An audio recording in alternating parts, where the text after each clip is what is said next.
The 3 R's. Rushing the quarterback, the Argos did it well last week with Rodney Harding and ex-Stampeder Harold Hallman sacking Tracy Ham.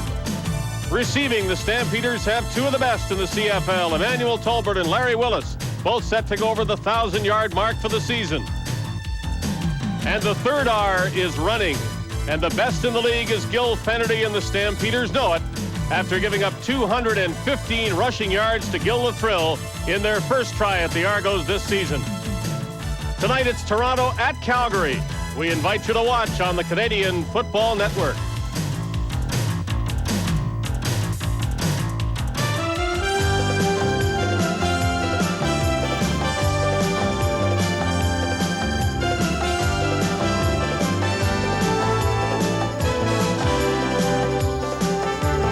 Canadian Football Network. Tonight's game from McMahon Stadium in Calgary is brought to you by Carling O'Keefe Brewers of Foster's Lager.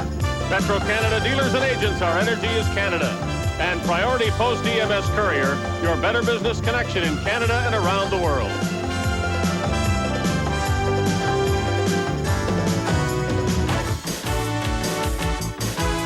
The Argos middle linebacker used to be Doug Landry. He now plays for the Calgary Stampeders. In the middle for the Argos tonight, Ben Zambiazzi, longtime Hamilton Ticat, making a comeback. Good evening, everyone, and welcome to McMahon Stadium. I'm Dave Hodge with Neil Lumsden. A lot has been said and written about Doug Landry's departure from Toronto. We're going to get to see him play football again, and he looks forward to that. But he'll play as an outside linebacker this evening, not a middle linebacker until next week. How effective can he be tonight? I think he can be effective. He's the same type of linebacker as Kenny Ford, who was out for this game and thus leaving that spot open.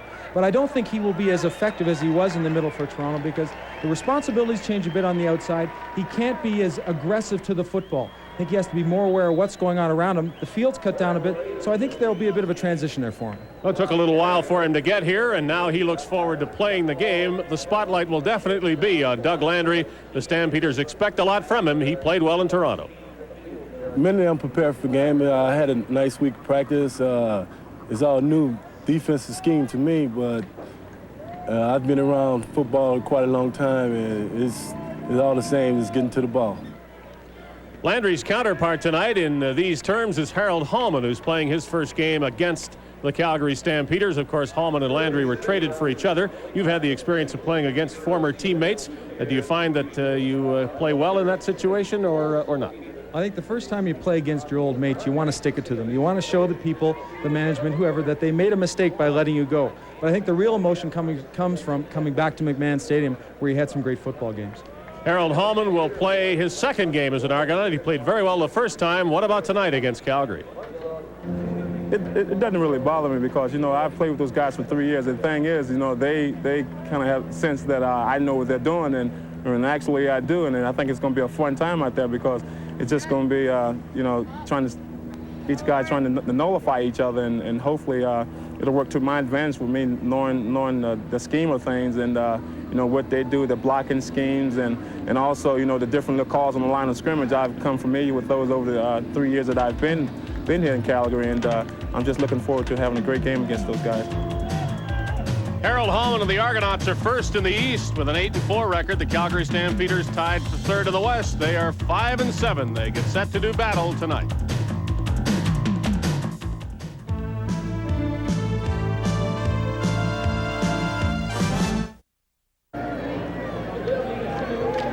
Especially for Doug Landry and Harold Hallman, it's a big game, but also for their teammates. The Argonauts trying to stay alone in first place in the East and maybe add to their margin if they can get some help from BC and Hamilton tomorrow. The Stampeders trying to break their third-place tie with the BC Lions by winning tonight. Hank Alisic, who kicks off longer than anyone in the Canadian Football League. One bouncer to Ron Hopkins, and Willie Pless, excelling on special teams as he always does, makes the first tackle, the first man down under the kickoff. Well, the Argonauts kicking to the one side of the field to try to cut down where they have to pursue and close off the return, as Rick Warman only wishes that he could start like he did last week against BC. If he's that sharp, the Toronto defense will have their hands full. Well, it was a strange game for Warman against the Lions. He completed only 8 passes and yet netted 260 yards from those 8 completions. Tonight, Coach Larry Kuharich says the Stampeders want to run the ball. And with Sean Faulkner, that's what they do to start things off. Surprising to me that the Stampeders think they can run against the Argos, the best rushing defense in the league, and the Stamps aren't exactly the best rushing offense. For a change, it's not raining in Calgary on football night. Well, they've had some cold days, and they're going to be colder as time goes on. They might as well get used to it. Faulkner gained 4, second down, 6 Stampeders from their 29. Warman's first pass. Far too far. Trying over the middle, and that's another thing that the Stampeders think they can do, is throw to the middle zones against the Argos. Last week, Larry Kaharich against the BC Lions said he wanted to go in the middle, and that's why Larry Willis is no longer an outside receiver, but it's slot back. Bob Obilowicz knows if he can take away the run from the Stampeders, as he said to us today, Dave, they can really dictate on defense. Glenn Harper will punt. The Stampeders have reason to fear the return capabilities of Pernell Moore and company. Argos touched the ball, hoping to get a no yards. I think it was a bit dangerous otherwise to bat that ball like Paul Mazzotti did, but he was able to recover it. Gilbert Renfro started 11 out of the last 12 games for the Toronto Argonauts, and I think Bob Obilowicz is seeing the man step forward as who will be his starting quarterback, barring injury, for a number of years to come, because he's very pleased with the way Renfro has matured. And 1 yard on their side of midfield. The Argos handle the ball for the first time. Let's see if they try to establish Fennerty, as they did so well the first time they played Calgary. Renfro having to run. Scrambles for what he can find, and it is close to a first down to the Argo 48-yard line. that offensive line of the Toronto Argonauts did a great job last week against the Eskimos. They've got two veterans returning, but nothing comes open. And something that we've seen Renfro do a little bit more of in the last few weeks is run with the football. 2nd and 2.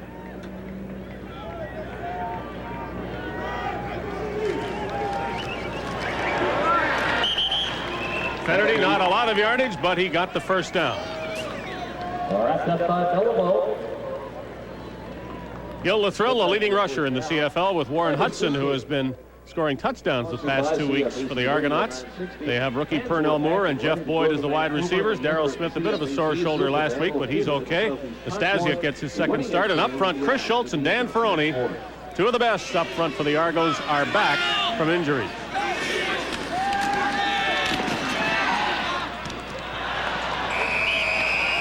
Renfro on target, and that's not a good sign for Calgary as he hits the rookie Moore. Pernell Moore, a real surprise for Bob Obilowicz. They knew he could be a great special teams player, but he says he's matured into a great receiver. His nice soft hands, catches the ball away from his body most of the time, comes back and gives a good target to the quarterback. The better Moore gets, the more dangerous the Argos become through the air, because on the other side are Jeff Boyd and Darrell Smith.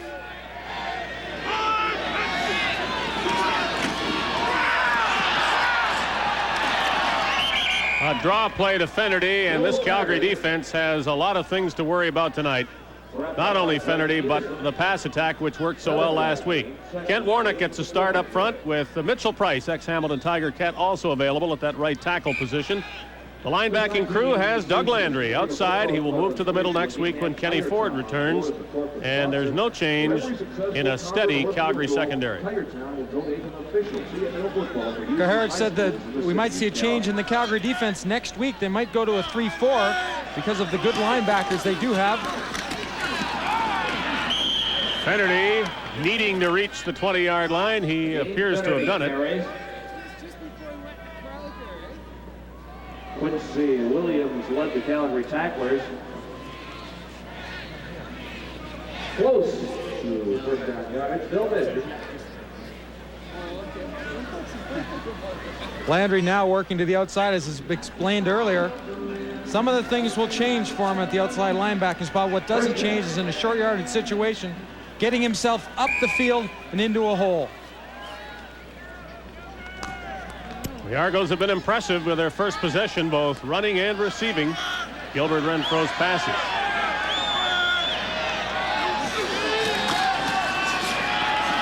to the end zone. Boyd is there and cannot hold on. Ron Hopkins with an outstanding job of getting to the inside and taking away any field so Jeff Boyd could not come back to the football. Lots of time, good protection. See Renfro looking to Boyd all the way from the snap. Jeff Boyd would like to have adjusted to come back inside, but the position that Hopkins had didn't allow him. They needed all of that coverage from Hopkins because the pass was right there by Renfro. He'll try again on second down to the other side. Burnell Moore finds a way to get himself into the open. Apart from the hands and the obvious speed which he shows on kick returns, he can run patterns. And he's running this pattern against the zone, and you'll see how he positions himself on the sidelines. Runs this pattern so he's in between McCrary and Major. You see McCrary, number 3, working his way to the outside. The ball's thrown in a perfect spot. Moore is going to that spot. So it's 1st and goal, Toronto.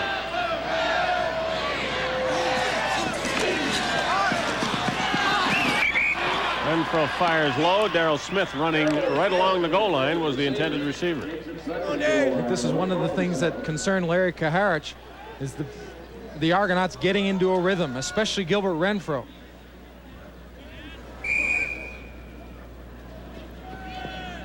It's his personal best, 418 yards. I don't think he could do much better. I'm sure he'd like to erase those 2 interceptions, but that's about the only flaw I can see in that game. The Eskimos did not put much pressure on him, not on a consistent basis anyway. The Stampeders must do that today. Renfro with time has Jeff Boyd wide open for the first touchdown of the game, and the Argos made it look almost easy.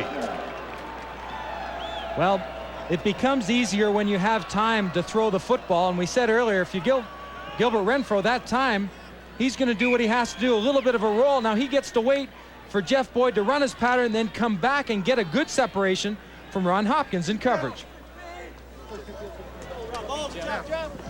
Puts an awful lot of pressure on your defensive secondary when they go into man coverage if you don't throw the quarterback off or get in his face quickly. Boyd had a big game against Edmonton last week. 6 catches, 135 yards, and 1 touchdown. He's got 1 touchdown already tonight.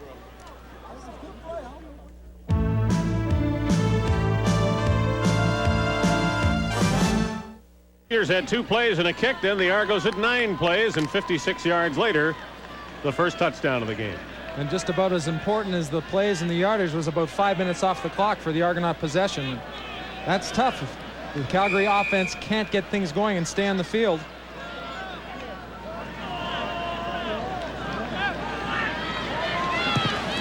Angelisic's kickoff. And he got a good bounce this time. Stampeders will want it to roll right through, and it does.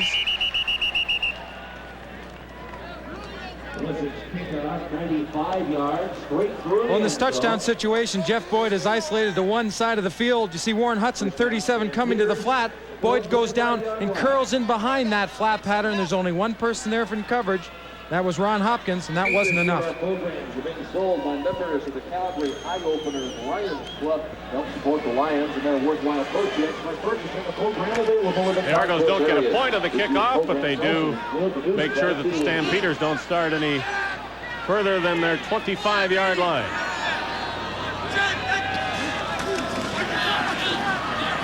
Rodney Harding starting his pass rushing and indirectly helping an interception by Don Baldwin, the left defensive end. The Stampeders are expecting the front 4 of the Argonauts to come upfield and come upfield hard. And that's what a screen would be a nice play, but I think the newcomer from Purdue plays this awfully well. Right side of your screen, he doesn't come deep. He makes the play by simply sitting back and watching what Faulkner does. Great chance for the Argos to jump up by 2 touchdowns as they have first down at the Calgary 21. The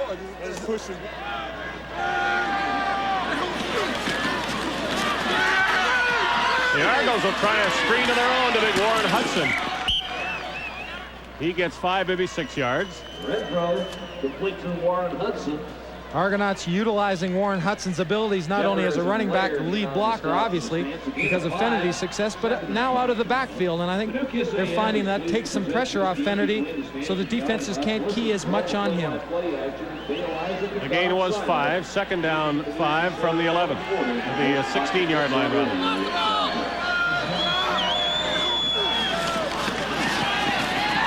Renfro straight over the middle, juggling. The ball is not caught. Certainly could have been caught by Darrell Smith. He had a chance to bring it in after he juggled it, and really for quite a while that could have been a touchdown, but the Stampeder defense finally got there to make sure it wasn't. Smith releasing, coming over the middle. You can see he comes through, just doesn't quite get the handle, and Greg Peterson from his safety spot puts the finishing touches with a hit. Doesn't allow Smith to catch the ball.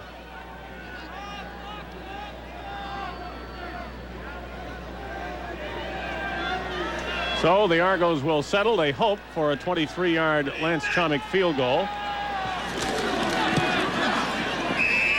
That is good from the hold of quarterback John Conjemi, and the interception turns into 3. Argos lead by 10. Foster's Lager and the Canadian Football Network are bringing you the best of the CFL.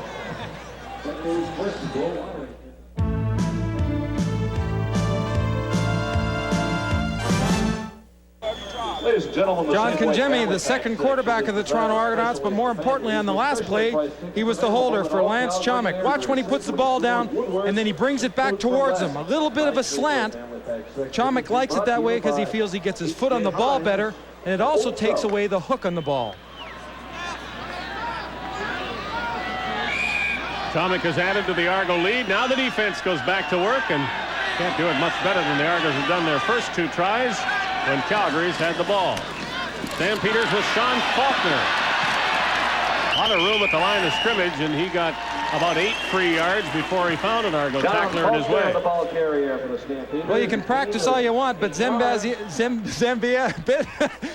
Zambiasi, see how long it's been since I've had to say his name, has a hard time getting back in. He gets away from Smith, and the lateral pursuit takes him to the football.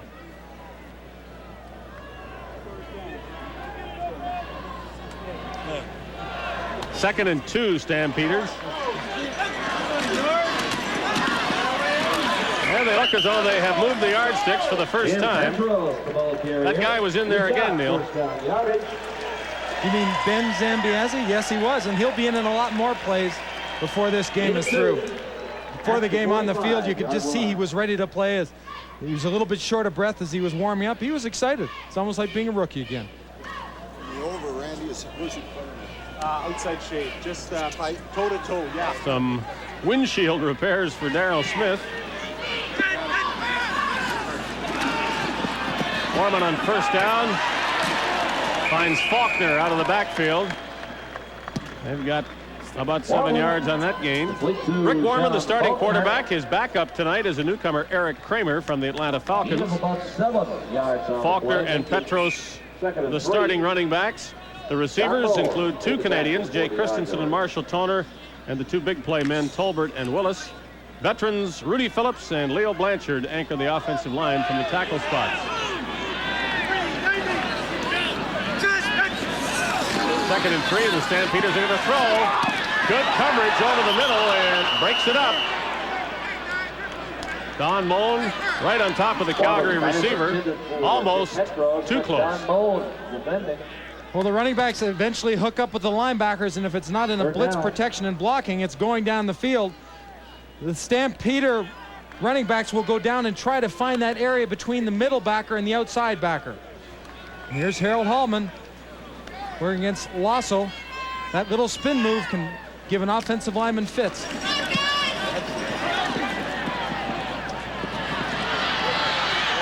Pernell Moore, a good job to run up and field Glenn Harper's punt on the fly. Got what he could on the return, and the Argos will scrimmage from their 34-yard line. Renfro has directed a touchdown march and has narrowly missed throwing a second touchdown pass. So there are his numbers so far.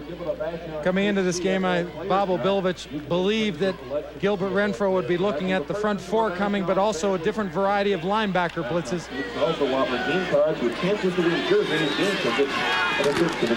Renfro turns And you tell me, it appeared that play just busted down on him, and he didn't really know what to do, or he expected to find running room on that side. Well, in a situation like that, if a quarterback's going to drop and roll, they're probably going to pull an offensive lineman or at least one or two to roll out and protect him. And I think it was just a miscommunication. The ball wasn't handed off. Second down, 13 yards to go from the 31. Bob Obilovich, the winningest coach in Toronto Argonaut history. They lost 3 as Renfro went out of bounds. This should be a pass from the Argonauts. The Stampeders trying to get to him. Renfro for Smith, and he came close to catching it. Whether he'd have been in bounds doesn't matter because the ball wasn't held. Darryl Smith has had 2 chances for big catches in this game and has dropped them both. 13 yards. Smith starts to the inside. A little bit of a flat. Now he's going to turn it up. Called wheel pattern. You see that contact right there by Boyd on Derek Taylor. It kind of slows Taylor down, but he still gets there. But I think if he had caught the ball, he would have been out of bounds. Here's the CFL's leading punter by not very much. The Lisic's 44.7-yard average is half a yard better than Edmonton's Jerry Corrick, and that won't hurt it. Dave McCrary saw no room, put his head down. The Stampeders continue to trail by 10 points. Jeff Boyd a touchdown, Chomik a field goal.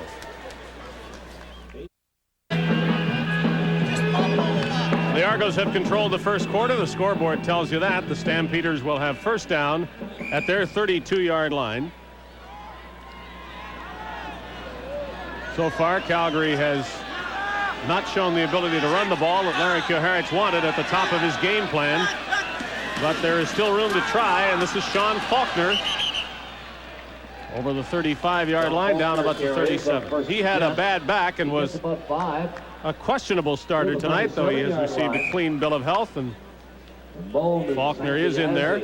Actually, the Stampeders have 4 running backs available to them, 3 other Canadians, Tim Petros, Andy McVeigh, and newcomer Jeff Johnson. That was a real scare for Faulkner last week. He has bruised spine and got the tingling feelings in his hands and his feet, so it was a real concern for a while.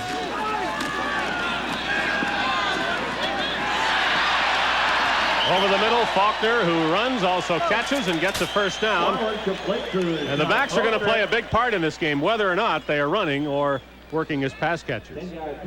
Well, Larry Kuharich said if they can't go deep, they certainly want to go to their running backs in between the linebackers. Saw Petro go across first, Faulkner later. And there's a battle that you'll see a lot of tonight. Rudy Phillips and Glenn Kulka. Carried on a little bit after the play goes by.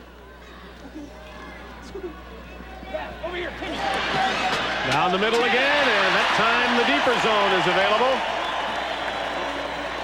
The catch is made. Jake Christensen for the Stampeders getting a start, and a lot of people pulling for him. He's been a willing worker for Calgary in a lot of games. This is a good chance for him to show what he can do. And watch as he's going over the middle. He gears down a little bit when he's behind Zambiazzi, slows down into that zone that was open. I think Christensen knows this is an opportunity. If he catches the first few balls that are thrown to him, Warman will have the confidence and go back to him.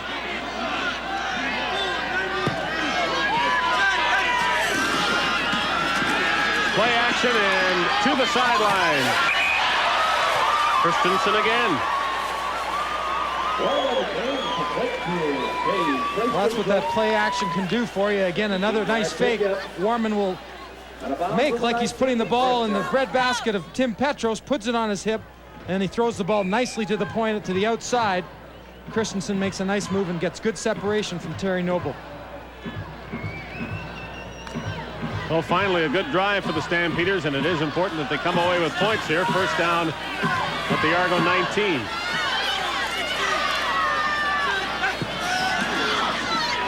Again, to hold the rush. A dangerous pass is thrown, but the ball is caught by Faulkner. The coverage was right there, and that could as easily have been intercepted, I think, Neil. Well, you're right. I think the ball was a little bit behind Faulkner. Faulkner had to turn and really fight for the football. All the credit should go to him. The coverage is outstanding. This really becomes a battle for the football right there. Faulkner has to turn, battle off Willie Pless, and get the football, and he did both. Pless actually had his hands on it. He batted it. Faulkner still made the catch at the 8-yard line. Now they run with Petros to about the 2-yard line. It looked as though he was going in. A good hit by Lou Delorier, among others. And Larry Kuharich finally sees his offense working. Well, the last 2 plays have been play action, and Warman's thrown the football. He comes back now with the same look, only now he gives the ball to Petros. Mixing it up like that makes it tough on the defense.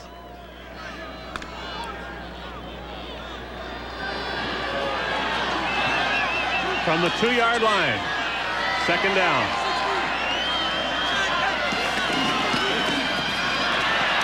And it won't be a Calgary touchdown.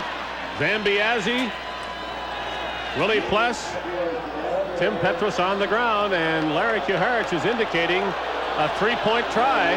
He's known as a gambling coach, but as I said, in this case, the Stampeders could really be hurt if they gave up the football and trailed 10-0. So Kuharich wants at least 3. Well, you get so used to seeing Larry Kuharich gamble in the middle of the field with 2 or 3 yards to go. It just seems so like it's commonplace when you're down near the goal line. Why not go for it? Young Mark McLaughlin will kick the field goal. 8-yarder is good, and the Stampeders are on the board, and they trail by 7. More importantly, a good march for Rick Warman in the offense, and obviously important is the fact that McLaughlin made the easy 8-yard field goal. When you're close on the hash mark like that, sometimes a short field goal isn't quite as easy as it looks because the angle is somewhat decreased the closer you are to the field goal. But it's good that they've come away with some points. They had to in that drive.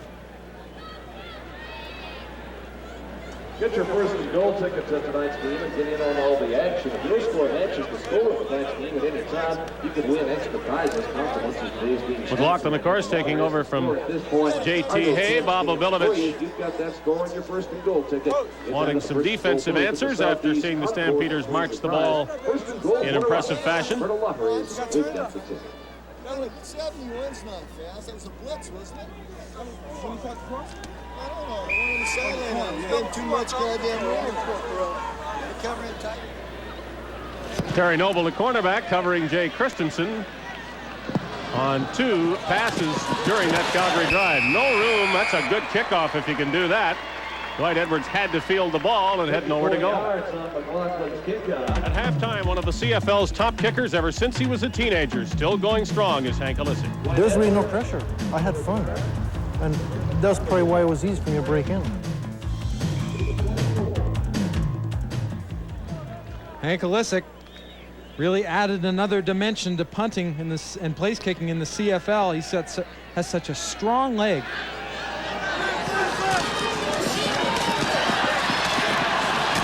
Penalty for what he can get. Lamont Jeffers there to drag him down by the ankles. Finnerty has that ability even when things are tight. A lot of players around him, both offensive and defensive, to pick those little gaps in areas and pick his way up the field. Game of 3. Make it 2nd and 7. Well, the Stampeders really have to stop Finnerty today. Obviously, they didn't do it the first time they played the Argos, but if Finnerty has a good game, it's going to be very tough for Calgary because Renfro has shown that he's going to complete some passes as well. He tries for a long one. Smith didn't get to this one. There was double coverage there.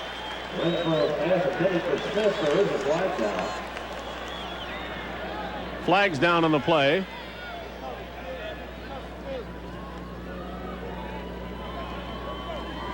Holding against Toronto is the indication from referee Ross Perrier. Holding, Toronto number 37, declined, 3rd down.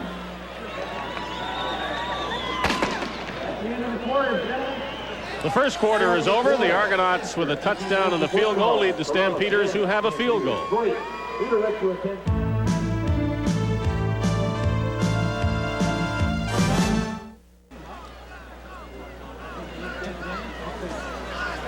Yeah, I know.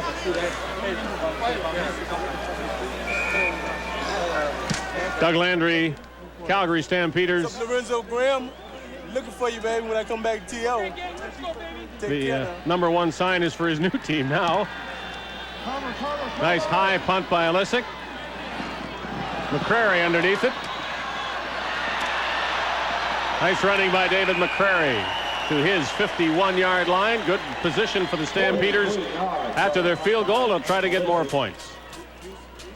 Again, I think we have to look to Rick Warman to establish and stay with that running game in between the tackles. And it seems in that last drive that because of some success they had with the running game, they had more success with the short pass and working the running backs into the passing game. Warman had a decent game against the Argos in late August, but because Fennerty had a great game for the Argos, it really didn't matter what the Stampeders did on offense. Warman down the sidelines. Christensen dives, and they're going to call interference. Well, you wonder about this call. So does Reggie Pleasant.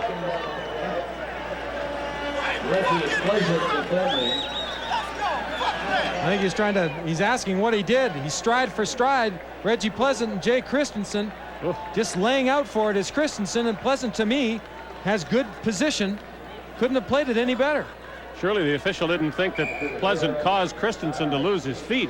Christensen jumped for the ball. Pleasant continued running, had perfect position. Should not have been a flag on that one, according to what we saw.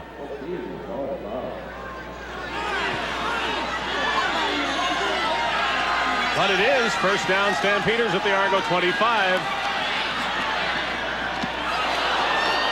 And maybe you can call a flag on that one. Contact over the middle. Well, I think we're seeing a little bit of the qualities that Bob Obilovich talks about when he says Lou Delorier at the safety spot makes them a more aggressive defense. His ability to come upfield quickly and put a hit on a receiver and make them think twice the next time they come into that area.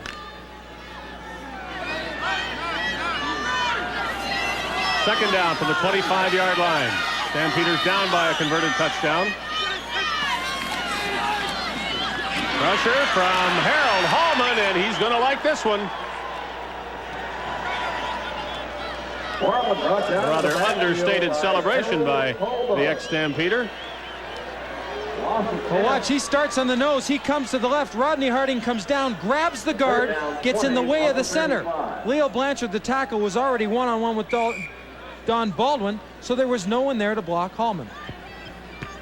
This front four of the Argonauts is so active now, can do so many tricks up there that it makes it very tough for the offensive linemen. They know the four pass rushers are coming, but they don't know from which direction. McLaughlin missed it to the left. Delorier will give up 1 point, and the Argo lead is now 6 points. Toronto 10 and Calgary 4.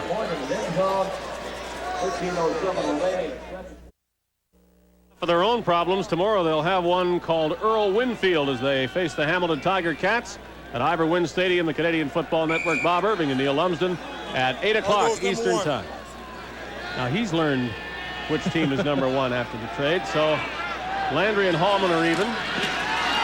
Pernell Moore, and he got a big block and almost, yes, he could still run for a lot of yards, stumbled and fell, but that's a play that is ever dangerous with Pernell Moore out in the flat. Well, a play that they've used primarily to Jeff Boyd this year, but Pernell Moore brings the same qualities as Jeff Boyd. Quick hitch, Warren Hudson goes out in the flat. Big block right there on Major. Pernell Moore comes inside, breaks the one tackle from Mitchell Price, and just makes the yardage on his own. Boyd scored a touchdown on that very play last week against Edmonton, so they'll do it the other way.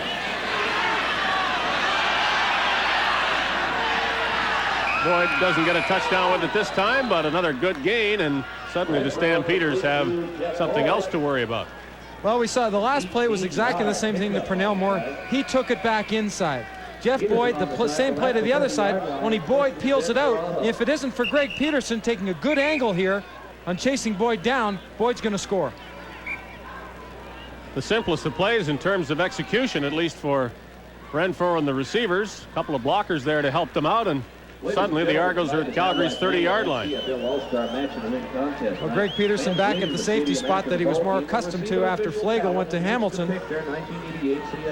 Young man from Brigham Young, was an academic All-American when he was at Brigham Young. Very intelligent individual, going to be a lawyer when he finishes his football career. Be sure to fill out your ballot and drop it in one of the official Allied selection boxes here at the stadium at the next Stampeder home. Larry Kaharich and Wally Blono to his left there. So saw a few running backs in his life, in his career in Montreal as a linebacker. Ron Hopkins, the star in the secondary for Calgary. Doesn't look as though he'll miss too much action. The Argos will take note of his absence in this play. Send Boyd out to the left and Moore far to the right side. Fake it to Fennerty, Renfro. In the flat, Hudson caught it. Went down, got up, went down again. Warren Hudson. Little play action gets Hudson in the flat. The adjustment the Stampeders had to make with Hopkins coming out was Darcy Kopp go to safety and Greg Peterson going to the halfback spot. And that's the way they'll stay until Hopkins is able to return. And it won't be for a little while yet. A gain of a yard for the Argonauts, 2nd and 9 from the Calgary 29. Renfro to Moore at the sidelines, and Pernell Moore continuing to be a force. Chris Major covering him, but that's not easy with this rookie with great speed, good moves, and fine hands. Yeah, I would imagine the fear is if you get a little bit too close and snug up to him. Holding, Toronto number 56. 2nd down repeated. You could get yourself burned as Ian Beckstead is charged for holding. Beckstead may be the healthiest of the offensive linemen. I think he's only missed one game this year.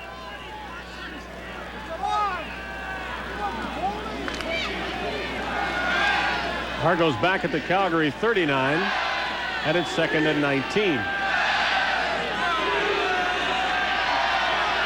Movement along the offensive line. Dan Ferroni brought the Stampeders, and that's exactly what they should do. So the Argos will march back 5 more yards. Illegal procedure, Toronto number 59. Well, sometime after breaking the huddle and getting to the line of scrimmage, Dan Ferroni to your left of your screen, number 69, goes from a 2-point stance to a 3-point stance and then back up to his 2-point stance a little too soon. Yes, indeed, it was number 69. Ferroni, the left guard, and so the Argos back up to the Calgary 44. 5 more yards needed. 2nd down, 24. 4-man rush for the Stampeders. Renfro must look deep. Not deep enough to Moore, but that will put them in field goal range for Chomik. Well, it gets him that much closer, even though that the ball wasn't thrown to the 1st down marker. With a guy like Pernell Moore, you can throw it short and hope that he'll get you the 1st down strictly on his running ability. Stampeder Football Club is pleased to again have his number 1 fan, Ralph the Dog, courtesy of the Northview Shopping Center. Tonjemi will hold and try to slant the football just the way Lance Chomik likes it. That's the way he did it from 23 earlier, and this is a 34-yard attempt. It's good, and the Argos have 13 points and a lead of 9. It's the Argos 13 and the Calgary Stampeders 4. This game is brought to you by Foster's Lager on the Canadian Football Network.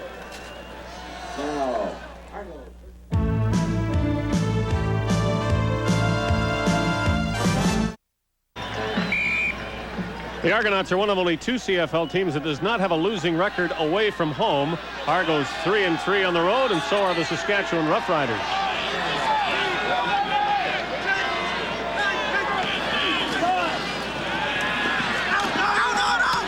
Nice pass by Warman. Emmanuel Tolbert with the catch. Warman's pass complete to Warman once again using that play action and moving the pocket, this time a little bit to the outside to his left. Not exactly a roll, but just a sort of a sidestep. Fake to Faulkner. See the offensive lineman stepping, taking that corner away, cutting off any pursuit that they might want to go after, and getting the ball out to the flat.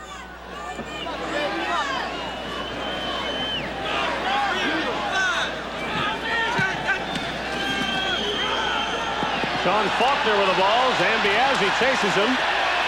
Delorier finally made the tackle, but that's the kind of success the Stampeders hope and think they can have running the ball. Larry Kaharich in the past has been very accurate when we sat down and asked him what his game plan has been. Last week he suggested that he wanted to go deep in the middle against the Lions. He said, we have to have success running the football. See Zambiazzi taking the inside route, thinking he could cut Faulkner off, eventually catching up with him and getting some help from Delorier. Good gain, 12 yards. They'll stay on the ground with Petros. He reaches for the 45. Here's Tim Petros on 1st and 10. Rodney Harding on the stop for the Argonauts. A gain of 2. 2nd and 8. Couple of yards for Tim Petros. It looks like a Calgary pass and 2nd down from the Toronto 45. They spread their receivers very wide. Almost at the sidelines. Foreman throws it right down the middle. And that's exactly why they want those wide receivers way out there to leave as much room as they can in the middle for players like Tolbert. Tolbert up the middle. Warman reads the blitz. Selwyn Drain, 26, comes from the right side. He'll get to Warman, but not before Emmanuel Tolbert can make his way and go up that seam in between 29 Noble and 15 Delorier. Really is a strange looking formation when you've got 2 wide receivers, Toner and Christensen, way out to the sidelines, and Tolbert and Willis, the 2 dangerous receivers, so-called, lined up as slot backs. Tolbert just over 1,000 yards now for the season with that catch, and Delorier is on one knee. The first to go over the 1,000-yard mark this year for the Stampeders, Larry Willis, not too far behind, and I'm sure he'll crack it, needing only 8 yards. Lou Delorier going off. We're replaced by Jake Vaughn, number 24, at the safety spot. Stampeders have done a nice job protecting Rick Warman. And of course, that Argo rush can be ferocious. Warman on the run, and he has Tolbert wide open, but Tolbert dropped it. Everything you could want. Back to the play action. Gets everyone going to the left side. Warman leaks out. Watch all the flow. Glenn Culk at this part of the screen, you can't see him, steps down. Warman's got Tolbert going right to the corner. Yeah.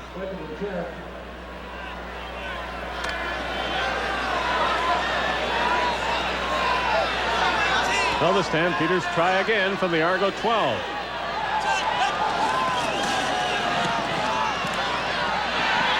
This is a touchdown in front of Reggie Pleasant by Jay Christensen.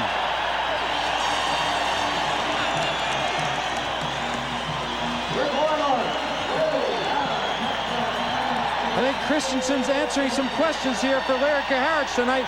He pushes down on Reggie Pleasant, makes that little cut and works back to the quarterback. There is a tendency when you're defending against Calgary to worry about Tolbert and Willis and not about the other 2 receivers. The Argos have to give some thought to Christensen now. Well, when we asked Larry Kaharich if we felt he was kind of one-sided with really only Tolbert and Willis, the deep threats, he said no. He thinks Christensen will come along.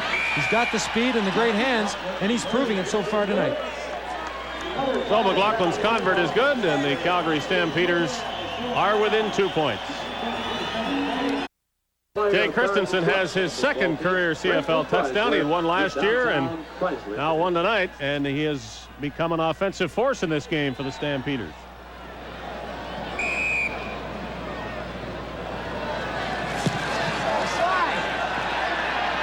Flag is thrown, and the Stampeders appeared to be offside on the kickoff.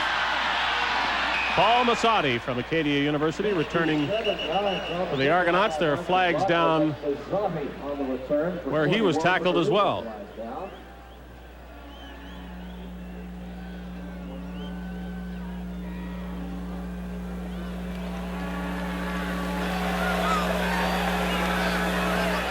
Yes, hi folks. How are the dance lessons going? Keep it up.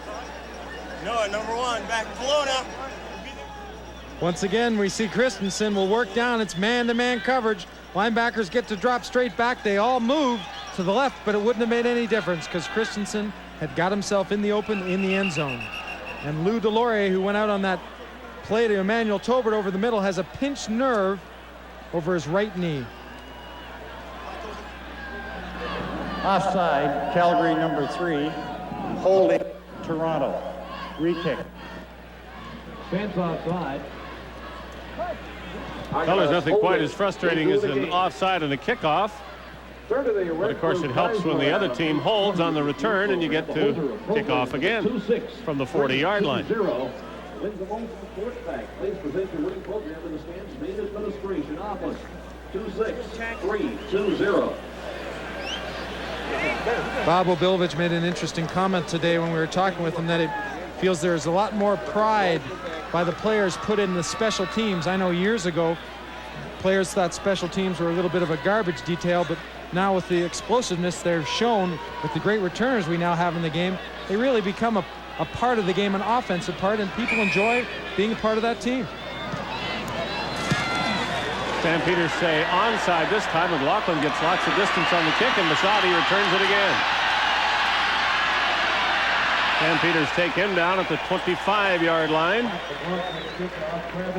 So the Argos have had the lead throughout, but it's never been as slim as it is right now, 13-11, and the Stampeders have righted themselves, and with 7 minutes and 15 seconds remaining in the first half, the Stampeders have things going rather well. The Argos will try to change that. Thinking we might see a little bit more affinity early in the game, they really seem that the Argonauts have not tried too hard to establish the run. Again, they throw the ball along the line of scrimmage. Nastasiuk had it ripped away from him. Landry, ever vocal, wants to know why it's not Calgary ball.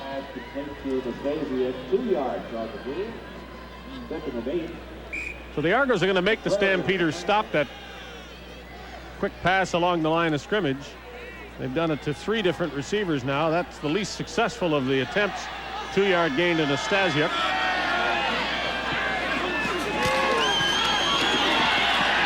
Flag is thrown, and Moore makes another catch. He's winning the battle with Chris Major. Where's the flag down? Cornell Moore has 5 catches now, and it'll stick. The interference call going against the Stampeders. Forward pass interference, Calgary number 3. First down.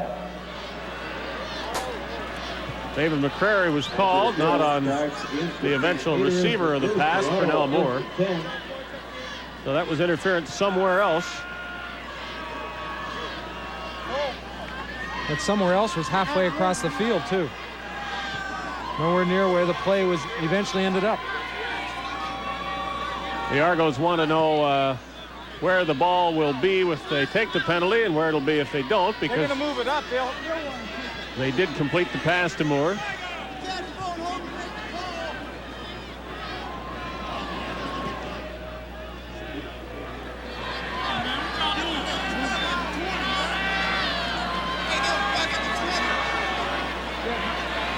Ladies and gentlemen, Jersey City offers a complete line of officials. Stampeder of CFL souvenirs. Be sure to stop by one of their locations. Put the ball down at the 38-yard line. Calgary number 3 declined. First down. That's where Moore went out. $35 on sale for just $25. Argonaut, first and 10 at their own 38.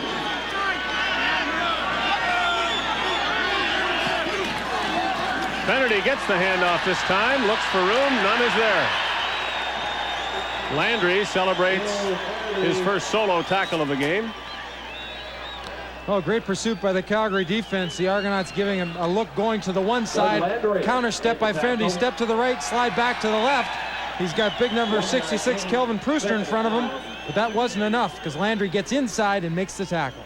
Kennedy got a yard to the 39.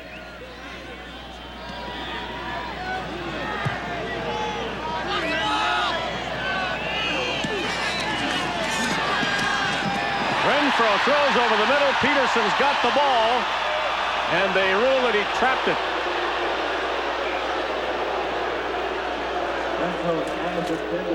Well, this is a great example of a defensive back playing the quarterback, not the receiver.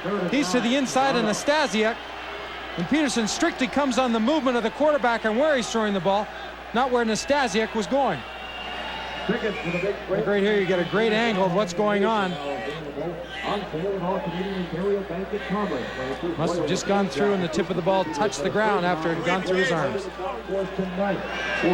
Olisic will punt, averaging 49 yards on 2 tries tonight. Another good one. Not quite as long, perhaps, but it stays up there. McCrary, good return to the 44. Stampeders are coming on as this first half continues, and Rick Warman and the offense will move the ball from the 44 against Willie Pless and the Argonaut defense. Warren Hudson made the tackle at the 43-yard line. Stampeders are first and 10. Greg Peterson having that right knee examined by Pat Clayton, the athletic therapist. Not serious enough to do anything about it. Pull that pad back down, get ready to go again.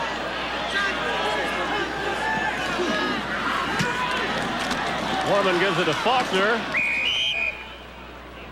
He winds up on the ground beside Don Moan after a short game. Sean Faulkner gets 3 yards on the carry, wrapped up by Don Moan. Bilovich was saying that with Zambiazzi in the middle, he thought that there might be some lack of cohesion between the linebackers, plus Moen and Zambiazzi. But he said they've melded together very well. As you can see, the Stampeders have scored the last 3 times they've had the ball. Scored in 3 different ways, but it has helped them get back in this game. Don Moan needing some assistance. The rest of the CFL weekend, BC at Hamilton tomorrow, and then 2 games on Sunday. Saskatchewan at Winnipeg, and another Canadian Football Network offering is Ottawa at Edmonton. Don Moan shaken up on the play. Stampeders are pleased to have as their guests students from the King's School in Parramatta, Australia, who are seated in rows 21. And you watch every minute of every movie on the planes, will you please? Here to the east and back again. I'll give you a review. Let's give them a big Calgary welcome, ladies and gentlemen. Offensive backs and quarterbacks, receivers, little meeting on the side. It's like John Conjemi's holding court. We'll call it a 3-yard gain for Faulkner.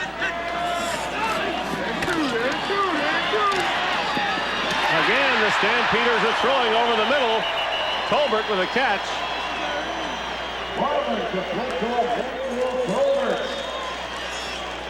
They're trying to, the Argonauts have been trying to do some stunts up front. Harding's on the nose, comes down on the nose, takes the guard and the center out of the play.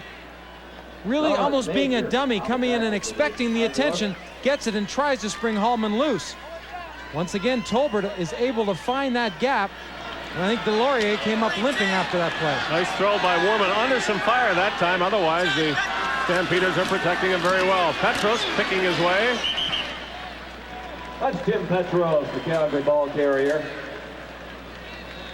Calgary doing a nice job of mixing up their offense, giving Toronto the different looks, both through the play action, throwing the ball deep.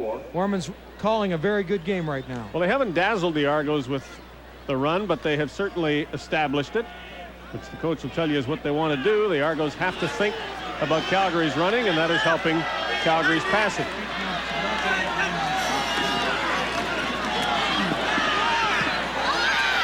High in the air goes Christensen. Pleasant gave him a hit, and the cheerleaders suffer more than anybody else. Well, again, Christensen does a nice job of getting separation from Reggie Pleasant. He's going to come right at you here. A little bit of a burst, turns back in. That head turning around to the right shoulder makes Pleasant step up to the inside, and Christensen comes back and works back to the sidelines. Dave Christensen has the Calgary touchdown in this game. This is a Foster's Lager telecast on the Canadian Football Network.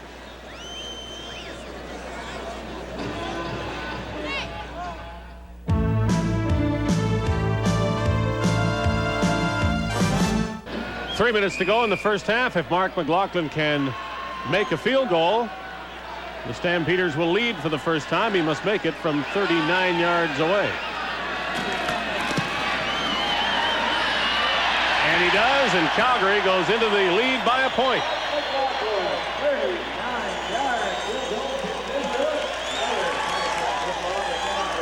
Larry Gaharich had a great deal of faith And this young man, when he brought him onto the football team, didn't have a very good beginning, hit only 1 for 5, but McLaughlin has really come through, being far more consistent, and he certainly does have that strong leg that we heard so much about.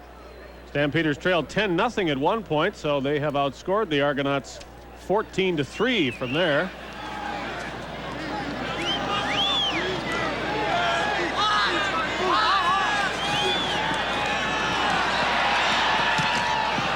Run front of Darrell Smith for a first down.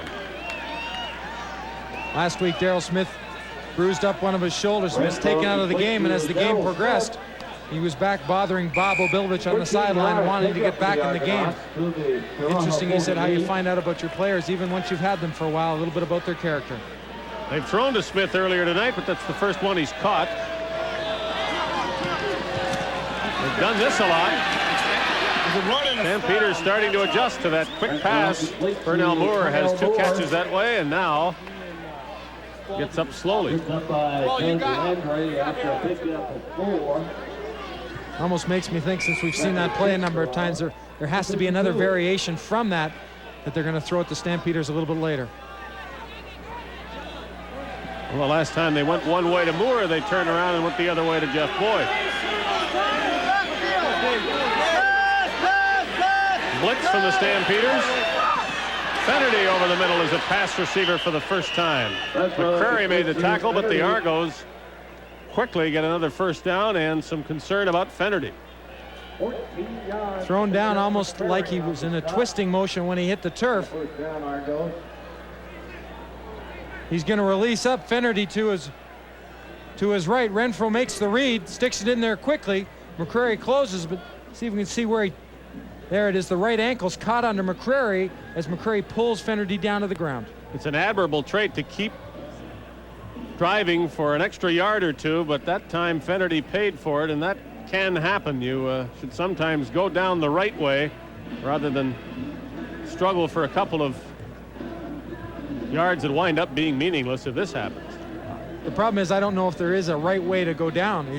You're taught always to try to keep going ahead, because Fennerty has broken one tackle so many times and turned just a regular play into a big play that he continues to do the same. The look on trainer Fred Dunbar's face as he turned and motioned to the bench was that there is nothing good about this injury. Fennerty remains in that position, and this could be a serious injury to the CFL rushing leader.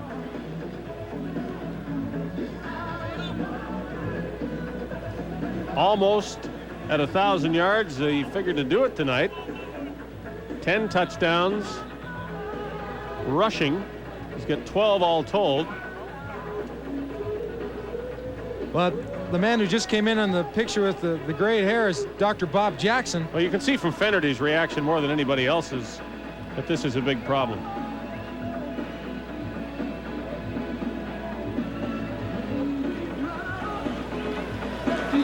An injury or a situation like this isn't very much fun to look at, but this is how it happened, and this is the last time we want to see it. Watch that right ankle. Gosh.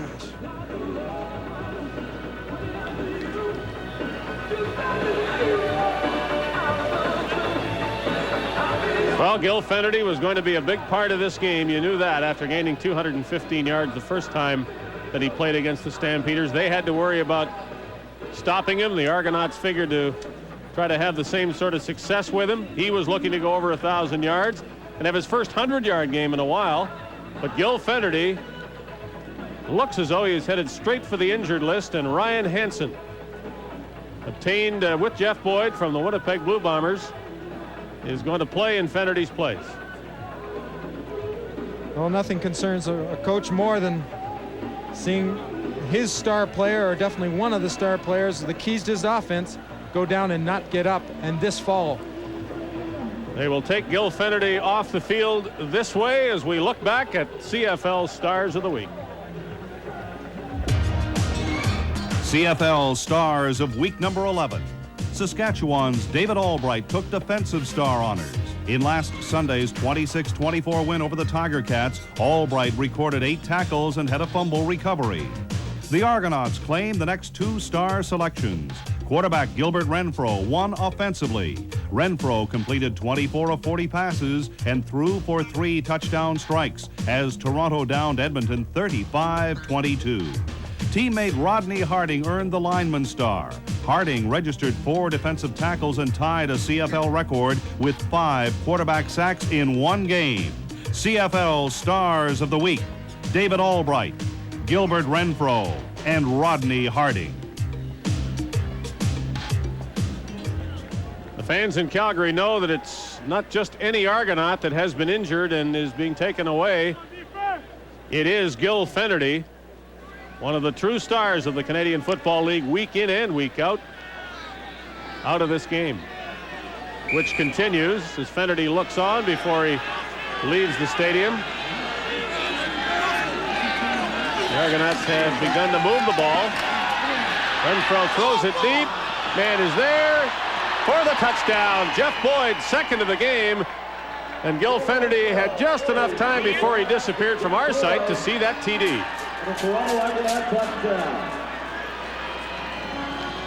Well, Jeff Boyd reacts very positively to a sad situation that preceded it. Renfro's going to have to throw this ball well before Boyd comes into the open because of the pressure, but Boyd makes the adjustment. See him come back inside, slow down just a little bit, and make a nice adjustment to catch the football for the touchdown. After a lull in play, it's probably a good call for the Argonauts to come out and try to strike like that. And Boyd was by himself. Had to really hold up and wait for the pass. Or it could have looked even easier. Chomik makes the convert, and the Argonauts weren't trailing this game for long. They return to the lead 20-14. It's interesting sometimes how players in the team will react when they see one of their stars, a man they count on so much, Gil Fenerty, be taken off the field. All of a sudden everyone tightens up their helmet a little bit and saying, we're going to have to make up the difference. Big plays like that is exactly what they need. It'll be interesting to see now how the Stampeders adjust without Fenerty to carry the ball for the Argonauts. Will Toronto still try to run? And if not, can Calgary gain an advantage by assuming that the Argonauts are going to pass the rest of the game? On most plays, of course. They won't throw exclusively, but with Warren Hudson and Ryan Hansen the runners, the Argonauts may not try to run as much as with Fenerty, although they weren't really running that much anyway. This has been an Argo pass attack primarily that has got them in front of this game, and Jeff Boyd has caught 2 TD passes. Hopkins slowed up and now hit. Willie Plus down there fast as usual.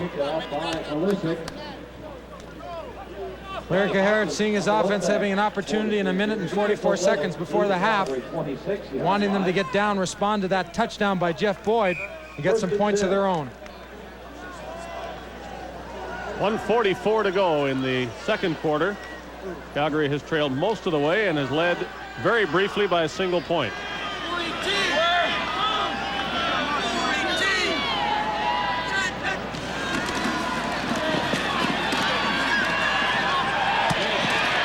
Warman outside. Christensen has got his 4th catch of the game. He is short of a first down, spinning to the 35-yard line. Christensen making a nice move to come back inside. When you do that, you've got to be prepared to be hit, because you know the flow. The other defensive backs and linebackers are coming hard to the football. 8 yards. Here goes Warman again over the middle. Christensen had his hands on it, but couldn't bring it in. Gain Christensen, the intended receiver. Once again, Warman trying to find that seam between the cornerback Noble and Lou Delorier. Delorier over there very quickly. As you're going to see, just after the ball's touched, he's there to lay a shot on Christensen. He's played well, but he'll probably be self-critical on that occasion. Chance for another catch by Christensen. Harper has to punt after the incompletion.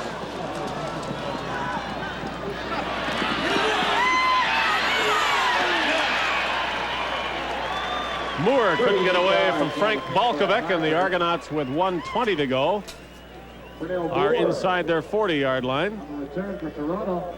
Frank Bolkovic, playing most of his professional football career in Edmonton, was known even in Edmonton as a great special teams player. Once again, he shows why. Comes down a very disciplined pursuer, staying in his lane and then closing well on the returner. Well, let's see what Renfro will do with a little over a minute to go and a 6-point lead from his 37-yard line. And no Gil Fenerty in the backfield. Well, they run it up the middle with a big fullback, Warren Hudson, past the 40-yard line.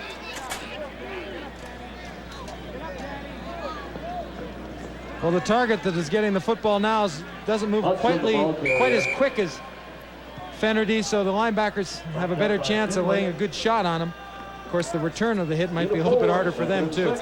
We will, of course, get an official report at halftime just as quickly as we can and pass it to you on the status of Gil Fenerty. Eugene Beliveau rudely treating Gilbert Renfro as Beliveau felt the play had started offside or illegal motion. In fact, is the penalty against the Argos.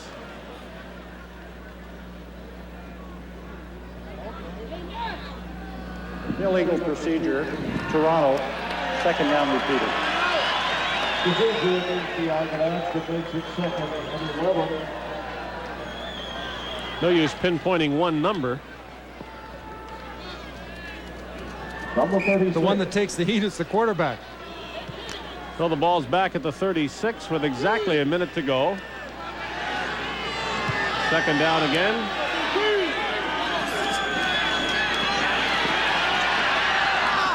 Too high. Renfro throwing for Boyd, who has been his favorite when it comes to scoring points today. The Argos must punt with just under a minute to go, 55 seconds to be exact. Stampeders will get their hands on the ball. A pretty even first half. The Argos jumped in front early, and the Stampeders then corrected themselves, and now it's the sort of game that either team could win based on the way both teams are playing. I think what the Stampeders have done a little bit better in the second quarter is getting closer to Renfro, making him throw the ball a little bit sooner than he wants to. A look behind Hank Olesic, staring straight at Dave McCrary.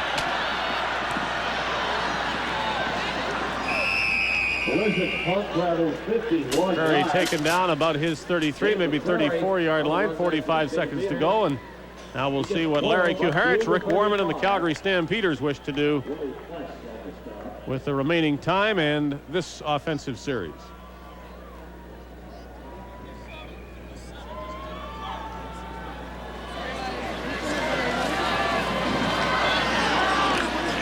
It is a first down at the 35-yard line.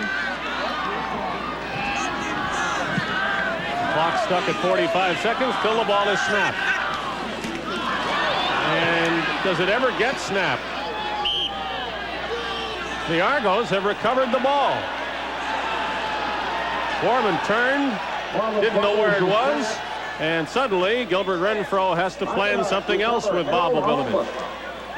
Warman usually comes away from the center with the ball, but you'll see when he, as soon as his first step back, you see the ball bouncing. Warman doing a spin, trying to locate it. The only person that did, or the first person that did, was the next Stampeder, Harold Hallman. Well, he's got a quarterback sack in this game, and now a fumble recovery and maybe a big play late in the half. Gives the Argos a chance to add to their lead from the 32-yard line.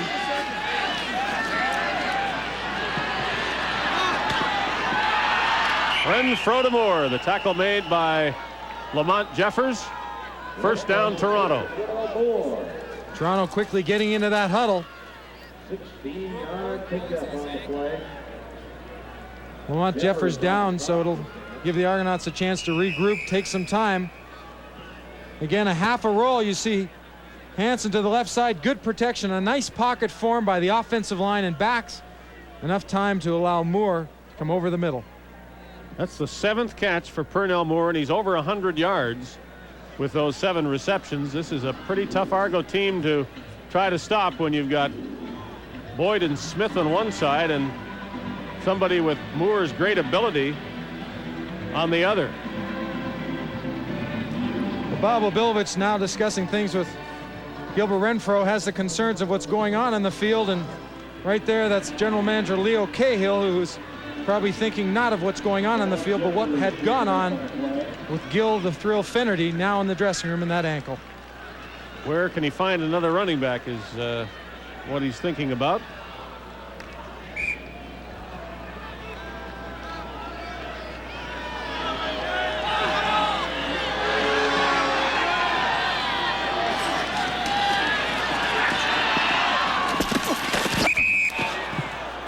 To the sidelines, and Pernell Moore is having one of those games that he'll remember for a long time. If it continues at this rate, we're all going to remember.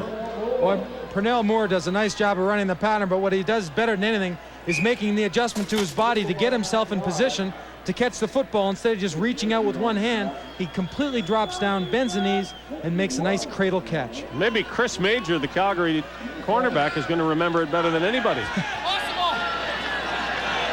8 catches in the first half for Pernell Moore. Second down, and the Argonauts waste it by taking too much time. The second and very short yardage, one of those plays you really like, and you see Bob Obilovich's look indicates he really doesn't like this. Violation, Toronto number 14, third down. Especially when you're in the territory close enough to score a touchdown. I don't know if there's a sigh big enough for a head coach when that happens to him. Well, they'd hope for 7 points, and Gilbert.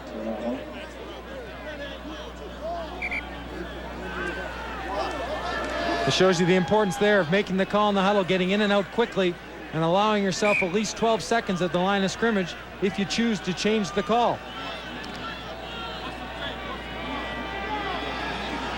Mind you, these are bonus points. The Argonauts picking up the bad snap or bad connection between center and quarterback for the Stampeders. Chomik and the Argos will gladly take the 3 points. They'd have liked more, but it allows them to lead by 9 with 26 seconds left.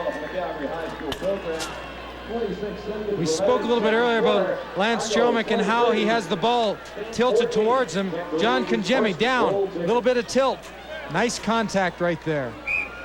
Boy, a good holder is so important to a kicker. The soft hands to be able to catch that snap and put it down just how you like it. The other thing John Congemi does, of course, as a holder is give the Argonauts some options if they want to fool around from field goal formation with a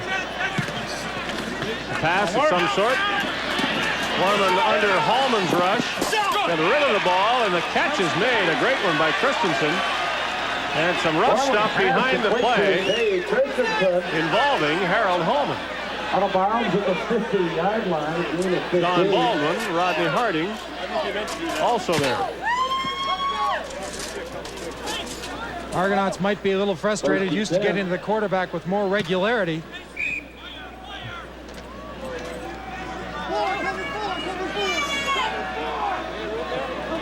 Great play by Warman and Christensen to make yards out of that. 20 seconds to go in the first half. Warman, as a flag is thrown, fires incomplete, and there will be holding against Calgary with 15 seconds left. Argonauts might as well take the penalty and shove the Stampeders deeper into their zone. They've got a long way to go as it is, but Holding Calgary number 64. First down repeated. The holding call pushes the Stampeders back to their own 40-yard line. First and 20. It was Craig Watson that held Stampeders now back at the 40-yard line with 15 seconds left. From their 40 to the Argo 50, they must go to get a first down. Willie Pless fakes the blitz. They do some stunning along the line, and the Stampeders decide to try a screen. Selwyn Drain fought off a blocker to make the tackle. And again, the arguments continue after the whistle. Well, it's been a good, tough football game to this point. Lots of great action along the offensive and defensive line, but you can't let that overshadow a great defensive play by Selwyn Drain, who really did destroy the play single-handedly there. Argos call timeout. There are only 7 seconds left, and it is second down for Calgary.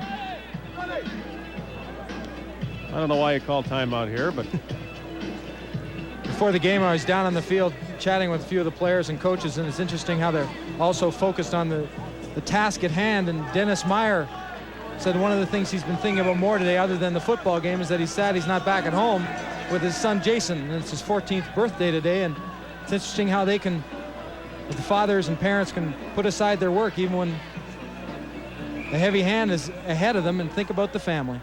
maybe the Argos want to delay as long as possible their trip to the dressing room, where they're going to find out just how badly Gil Fennerty is hurt.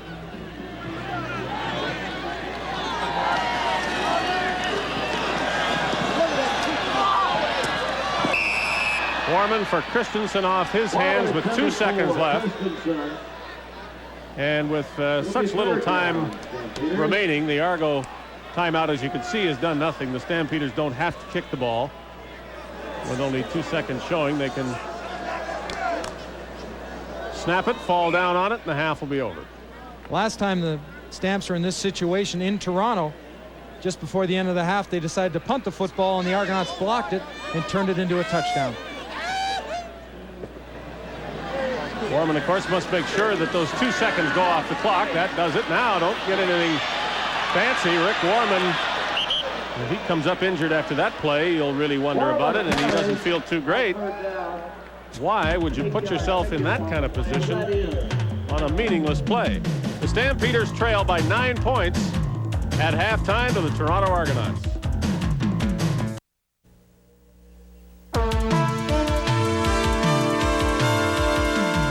It's football night in Calgary, and it's not raining. That's the good news for the Stampeders, though. They trail by 9 points at halftime. The Argonauts jumped in front on a 7-yard TD pass to Jeff Boyd. Then after Don Baldwin's interception, Lance Chomick made a 23-yard field goal. The Argos are up by 10. Stampeders answered it with a short Mark McLaughlin field goal, 10-3 at the end of 1 quarter. McLaughlin had a single and another Lance Chomick field goal, put the Argos up by 9. Stampeders' touchdown came from Jay Christensen on a 12-yard pass from Rick Warman. McLaughlin made another field goal, and the Stampeders led by a point. Then Gil Fennerty was hurt, but immediately afterwards, the Argos threw 43 yards to Jeff Boyd for his second major, and a 6-point lead after Harold Hallman recovered a fumble. Lance Chomick kicked his 3rd field goal of the game, and the Argos lead by 9 at the half. Hi, I'm Matt Finley of the Calgary Stampeders. Tonight in the Petro-Canada Hit Parade, we'll give you a blast from the past with a new version of Locomotion. Here's Kylie Minogue.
The Argonauts lead 23-14, but they worry and wonder about Gil Fennerty as at the end of that hallway where our camera is situated, and just to the right is the Toronto Argonaut dressing room, and there are crutches that have been delivered there, and the word is that there is a break in the lower leg, and Gil Fennerty is undoubtedly through for quite a while, and maybe for the rest of the season, one would guess, as the Argonauts suffer a real blow. The rushing leader in the CFL and one of their top stars injured in this first half. As you saw by those numbers, one of the great all-time punters in the CFL is the guy who leads the league right now.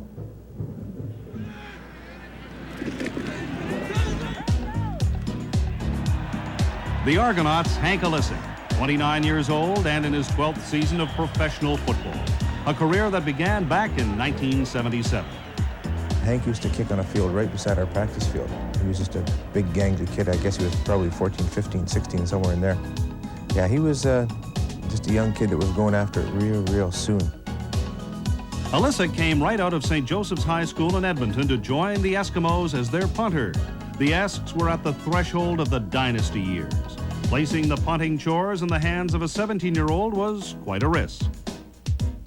Hank was just so extraordinary that you know, we'd just all look at him and say, this guy is going to be the very, very best, which I think that turned out to be true. I wasn't really considered or even being considered to play at that age. The basic route is to go to college for 3 or 4 years, then come up and be drafted. There's really no pressure. I had fun. And that's probably why it was easy for me to break in. Yeah, he came in the first week and he was, you know, a pretty confident young fella, and saying how he was going to, you know, take my job and all this sort of thing. And Kepley broke in on him in the middle of the night and scared the daylights out of him. I mean, like, we used to have a group of guys that made rookies feel what it was like to be an Eskimo, and so Hank learned real quick. I was there primarily as a punter, strictly punting, so there's no threat in respect to Cuddy's job. And he understood that, and eventually I understood that, and we became probably the best kicking duo in North America at that time. Alisic made 6 trips to the final in 6 seasons with Edmonton, collecting 5 championship rings in the process. In 1983, a contract dispute with GM Norm Kimball had him traveling east to join the Argos. That season, the Argos were league champs. Alisic had dual responsibilities as a punter and place kicker. I had fun kicking field goals.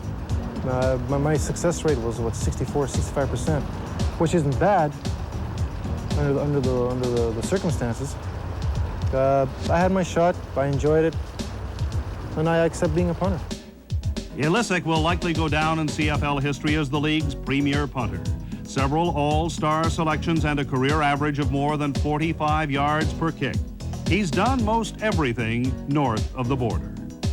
Hopefully I'll get the opportunity to try my goods and wares in the NFL. That's what I'm looking forward to.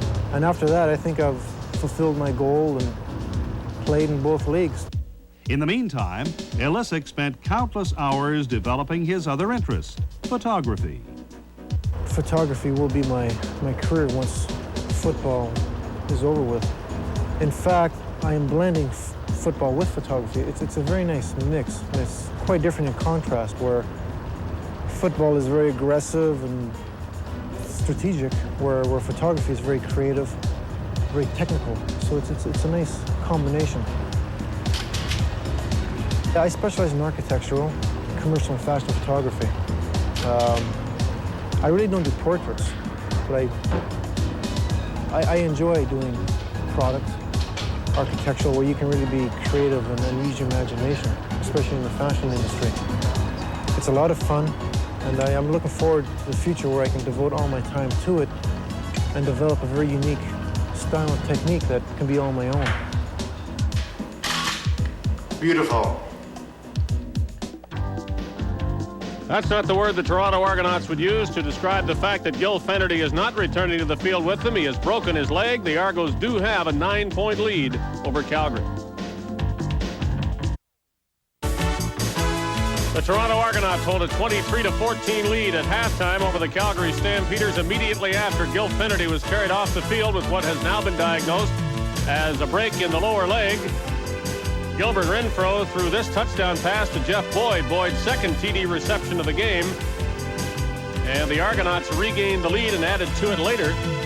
Gil Finnerty out of the game. The Argonauts obviously have to still run the ball, but do the Stampeders assume that the Argos won't run it often? I think Bob Obilovich would try to stick to his game plan. He's got Hansen, he's got Hudson in the backfield. They might not be the same caliber of runner, but they're going to have to run the football. They can't go away from their game plan because it takes too much away from the other things they want to do. Okay, the Argonauts obviously have had success throwing the ball, and it must be said that Finnerty didn't have a 100-yard game in the past 3 weeks, and he wasn't on course to get one tonight. He was 5 carries for 18 yards in this game.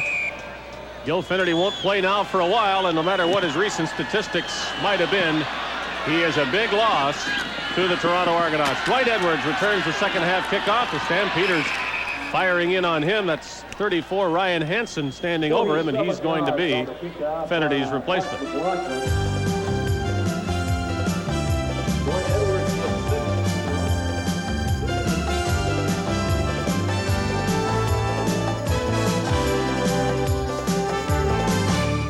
Tonight's CFN game from Calgary is brought to you by Carling O'Keefe, brewers of Foster's Lager and Priority Post EMS Courier, your better business connection in Canada and around the world.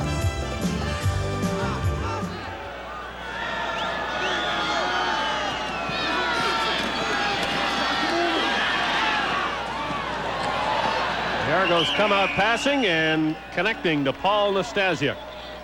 Paul Nastasiuk, a great addition to the Argos. It's funny, you talk to Bob Obilovich about Nastasiuk. He says, you know, with the uniform and the helmet on and the way he walks, he looks exactly like Paul Pearson. That's a pretty good compliment because Pearson was a heck of a receiver. Yeah, if he catches the ball like Pearson, the Argos have themselves quite a player who formerly played with Ottawa and BC. Close to midfield, the Argos complete their first pass in the second half and are back to this play.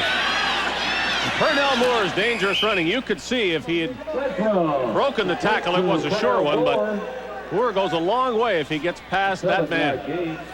Well, we're seeing Moore develop into a pretty good possession receiver and a guy that can go deep. Key block, the fellow you're just talking about, Paul Nastasiuk. Watch him out front. Great block right there on the halfback. Gives Moore the option to go up inside and then kick it back out. McCrary saves a very big play. That's Moore's 9th catch of the game. We'll keep count on him from now on.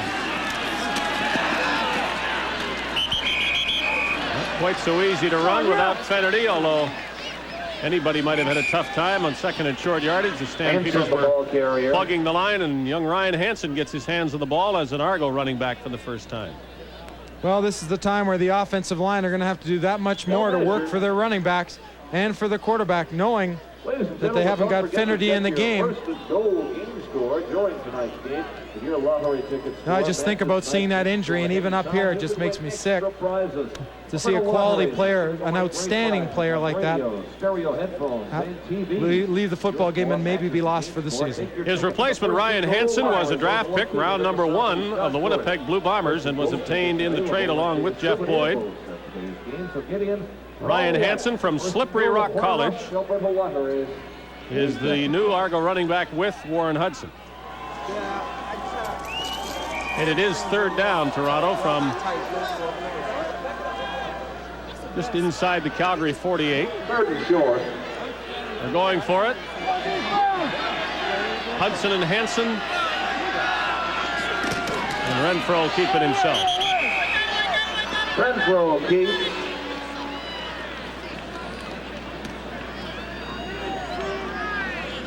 Ryan Hansen, born in London, England, really adds a little bit more size to that backfield. And they'll measure again. Very capable blocker and someone who Bob Obilovich said has matured well and really is going to be a fine running back.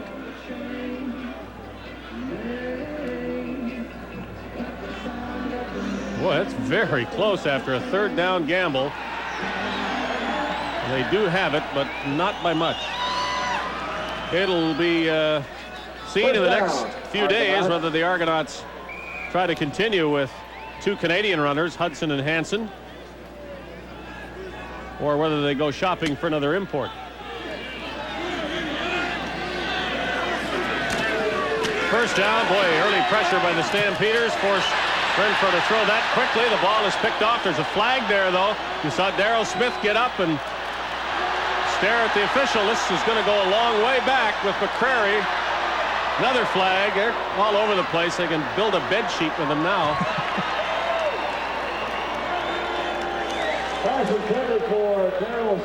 You'd have to think the first flag that was thrown downfield is going to be for interference. The last ones aren't going to matter because of the interference call.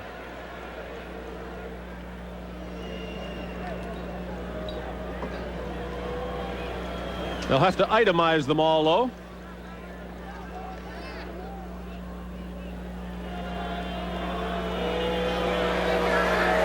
Ross Perrier wants the number to make it official. The Argonauts are going to wind up after all of this with a first down. Larry Kuharich is going to gnash his teeth. Forward pass interference. Calgary, first down Toronto. Forget the number. It is an Argo first down. Watch 34 Hudson come in here, put a great block on Landry, who's blitzing. That gives Renfro enough time to throw the football, but the call was on that interference on Darrell Smith from behind. Greg Peterson was the offending Stampeder, and it is a first down at the 36 for the Argos, who lead by 9 and could lead by more after they get finished here. The favorite play today is that hitch pass. Jeff Boyd, tackled by Lamont Jeffers. Boyd has 2 touchdowns in the first half. Just 2 yards on the play. Well, Jeffers showing his mobility on that outside linebacker spot, able to get off a couple of blocks and get to the outside. Boyd's going to step up, quickly come back, and come off the block of Nastasic, who's kicking out, and Smith. That play goes if it wasn't for Lamont Jeffers hustling out there and getting in the lane. Short gain. The Argos haven't had the same success with that play as they have continued to use it. Boyd with lots of room from Hopkins inside the 20, first down Toronto. All of this, mind you, without Gil Fenerty, and when he was in the game, he rushed for only 18 yards. You look at this Argonaut offense with Fernell Moore and Jeff Boyd, both outside receivers. They really are a scary thought for most cornerbacks in the league.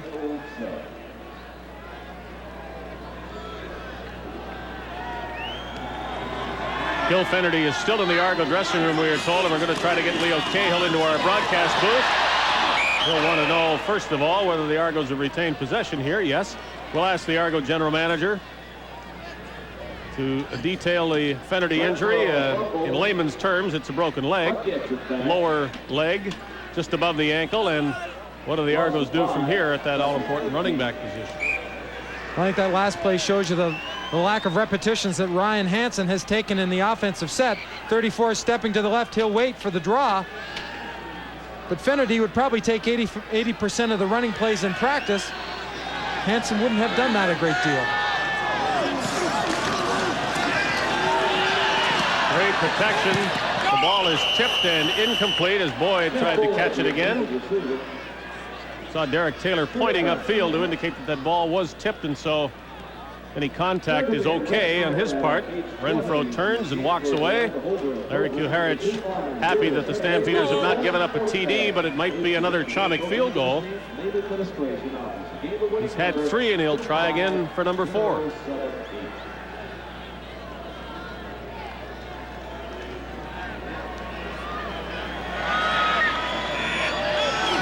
30-yard attempt by Lance Chomik is good. Almost automatic by number 4. His field goals matching his sweater number. Foster's Lager in the Canadian Football Network, bringing you the best of the CFL. 20 seconds remaining. Quarter number 3.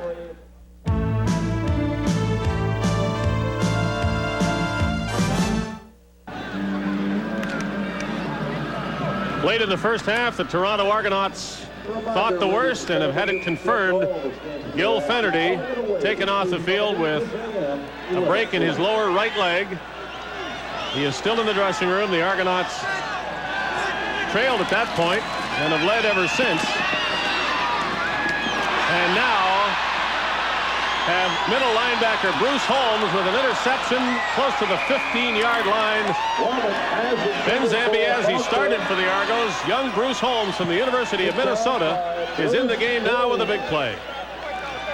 You've got to get after the quarterback, and this is exactly why this ball is thrown the way it is. Warman goes straight back.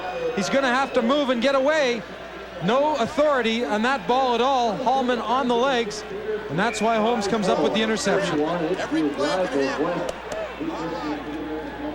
You'll see where the ball was thrown.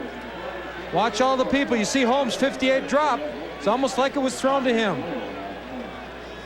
Argos try to convert now, deep into the end zone. Smith racing for it, can't catch it. Turnovers have hurt the Stampeders. Baldwin, an interception. Hallman, a fumble recovery. Now Holmes, an interception.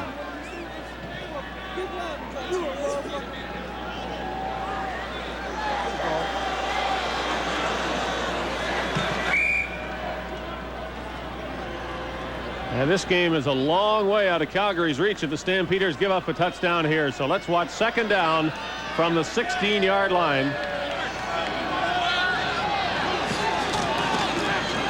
Boy, look at the time Renfro gets to throw. Couldn't put it on the money that time. Nastasiuk unable to catch it, and Chomik will come on again. The time, the key thing. Gilbert Renfro, knowing he had the protection he needed, so does Bob Obilovich. That offensive line with Schultz back, Dan Ferroni, Ian Beckstead at center, Randy Ambrosi and Prunsner have done a good job of giving Gilbert Renfro the time he's needed. It'll be a 23-yard attempt for Chomik. And no doubt on the others. Nor on this one. 5 field goals for Lance Chomik, part of a 29-14 Argonaut lead.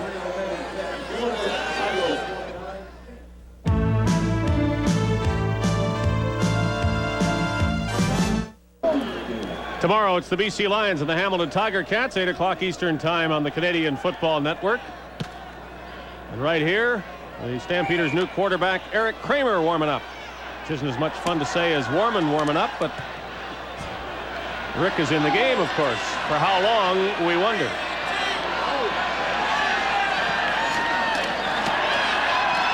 Faulkner, with Argonauts holding a convention near him in the football. And the Argos have all the momentum now in this third quarter, thanks to 2 field goals by Lance Chomik and the interception by Bruce Holmes, really the biggest play so far. Well, you certainly don't want to give the defense of the Argonauts advantage at any time, but right now, that's what they have. They can begin to tee off at the Stampeders.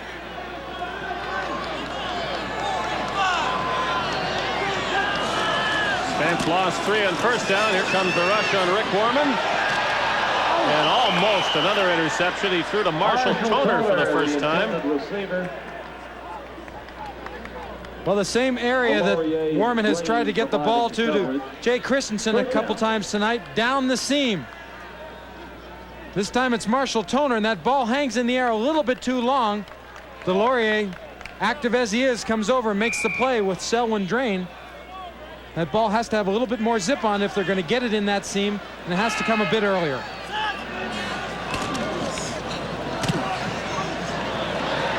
Nice punt by Harper. Drives the rookie Pernell Moore back, and he'll go out of bounds as a flag comes down. 55-yard Harper punt, and the Argonauts will turn around and go backwards before they can scrimmage the ball. Midway through the third quarter, the Argonauts leading 29-14. Touchdowns by Jeff Boyd, 2 of them. Field goals by Lance Chomik, 5 of them. Illegal block, Toronto number 32. First down.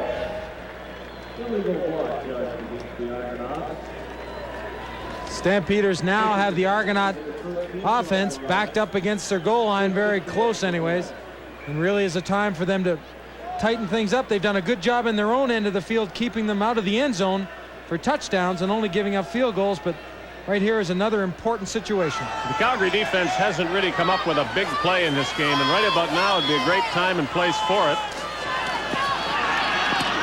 Moore broke one tackle, used his speed to get outside and close to a first down. And Pernell Moore is having the best night of his CFL career as a pass receiver. Certainly, he's established a reputation as a kick returner. You can see Landry read his keys first to the running back and then comes off and quickly gets to Moore, and a good thing because Moore's able to break that first tackle. If Landry hadn't chased him down before he got ahead of steam up, with his quickness, you just never know.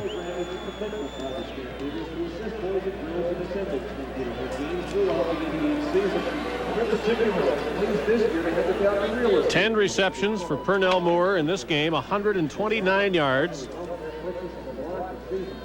And by the end of the night, he is liable to have the best receiving game in the league this season. In fact, one more catch will give him that for most passes caught. James Murphy at 10 and Gerald Alphen of Ottawa also 10. Moore needs one more for 11. And he's about 60 yards away from the best game in that regard. David Williams of BC at 190 yards. With lots of time to go. And it is quarter and a half. And the Argonauts are going to have the ball a lot, it would seem. The Stampeders haven't been able to control it for too much time. Ian Beckstead, the Argonaut center, is the injured player. What they don't need is another injury after losing Fennerty for this game and, in all probability, the rest of the season. Especially after they just got Dan Ferroni and Chris Schultz back, 2 All-Stars back into the lineup. They seem to be a solid core again, the group of the 5 guys that they started with the season with. And now, as you said, the last thing they need is another injury, especially at an important position like center. Well, injuries or not, the Argonauts want to be as comfortable as they can be in first place. A win tonight would give them a 4-point lead over Hamilton. The Tiger Cats could make the margin 2 again by beating BC tomorrow. A check of the remaining schedule does show the Argonauts with the easiest schedule in the CFL East and probably in the league period. Now, easy schedules on paper don't always mean automatic points, but this is necessary, of course, because of the injury to the center. Tim Cardish would move in there, and Renfro takes some snaps from him on the sideline. Sometimes you assume that it's natural for another offensive lineman to come in and exchange the ball with the quarterback, but it's something that takes an awful lot of practice, and every center snaps the ball a little bit differently. And quarterbacks are very picky, as they should be, the way they want the ball in their hands when they come away from the center.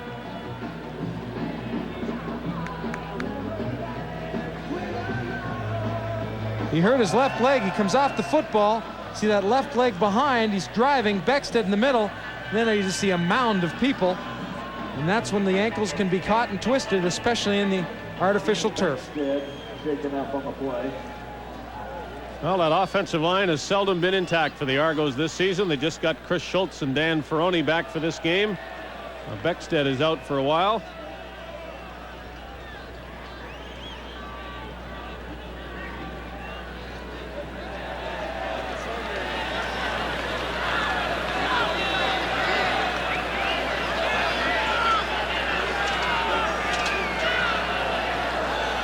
And talking about the Argos schedule, it should be remembered that they will close out the regular season at home against the Hamilton Tiger Cats. And of course, Hamilton having won 2 of the first 3 meetings. The Tiger Cats have a bit of an advantage there, though at this point in the standings, the Argos lead by 2 and maybe by 4 about an hour from now.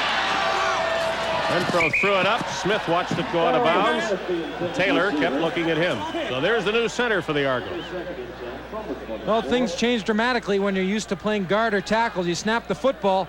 Now you've got to get ready to make the block. He wants to come down and step in front of the defensive tackle. But Dan Ferroni blocks Belleville right into him.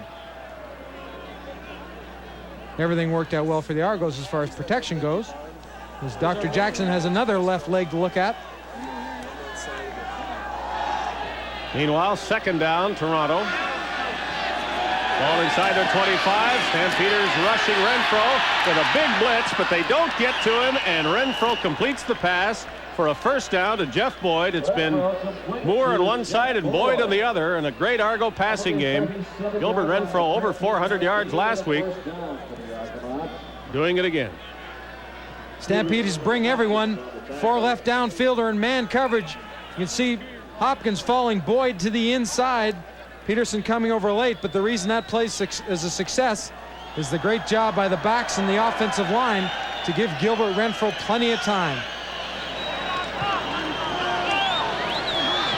Argos from their 37.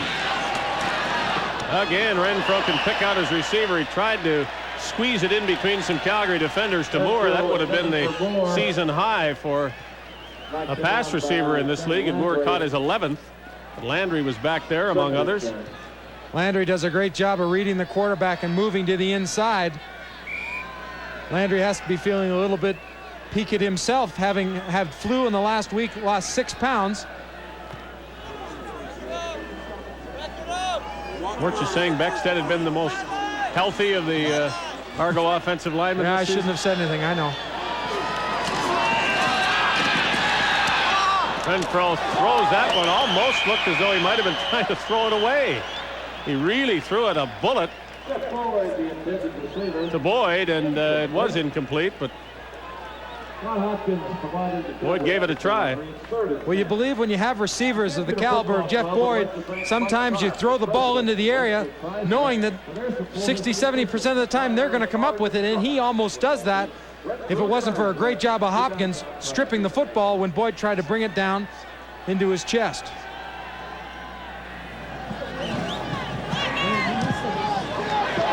Olesic, not a good punt this time. Gets a pretty good roll, however. So yards will help Calgary. McCrary smart to grab that ball just as fast as possible. Ran it to the 40. This CFN game is brought to you by Foster's Lager.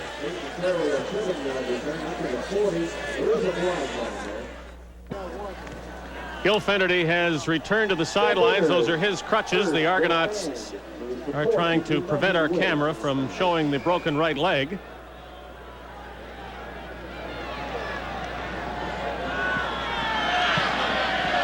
The Stampeders don't care if we know that Eric Kramer is in the game at quarterback.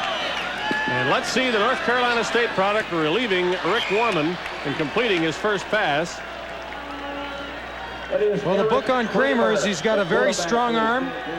Larry Cahart said he's a quick study. He's learned the offense, has a list of options, has a good release. As you can see, pretty good zip on this football. A lot of the plays will come from the sidelines because he has only been here a week.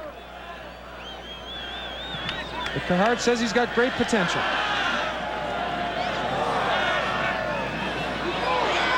But he has only been here a week.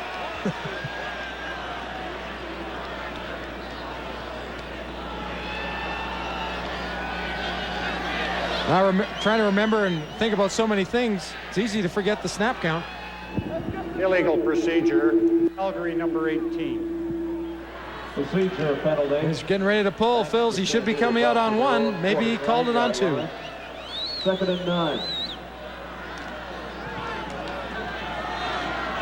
Ball back at the 49. The Stampeders just under 4 minutes to go. More importantly for them, it's in the third quarter. 9 yards away from a first down. Kramer's pass, a bit of a wobble to it, and Christensen, 3 Argonauts with him, yet still had a good shot at catching the ball. Oh, Kramer, good straight drop back. He's going to see some pressure, has to get rid of the ball just a hair before he wants to. Once again, Harold Hallman. Among other things, Eric Kramer is not used to the football used in the CFL. He said this is a passing league, and I don't know why we use that fat ball, but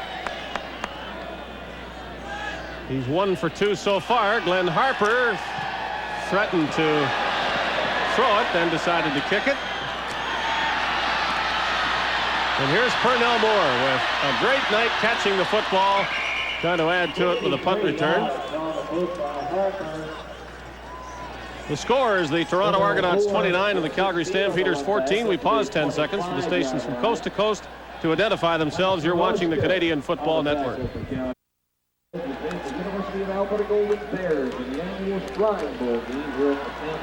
Argos have the ball at their 25-yard line with a 15-point lead as we have about 3 minutes left in the third quarter.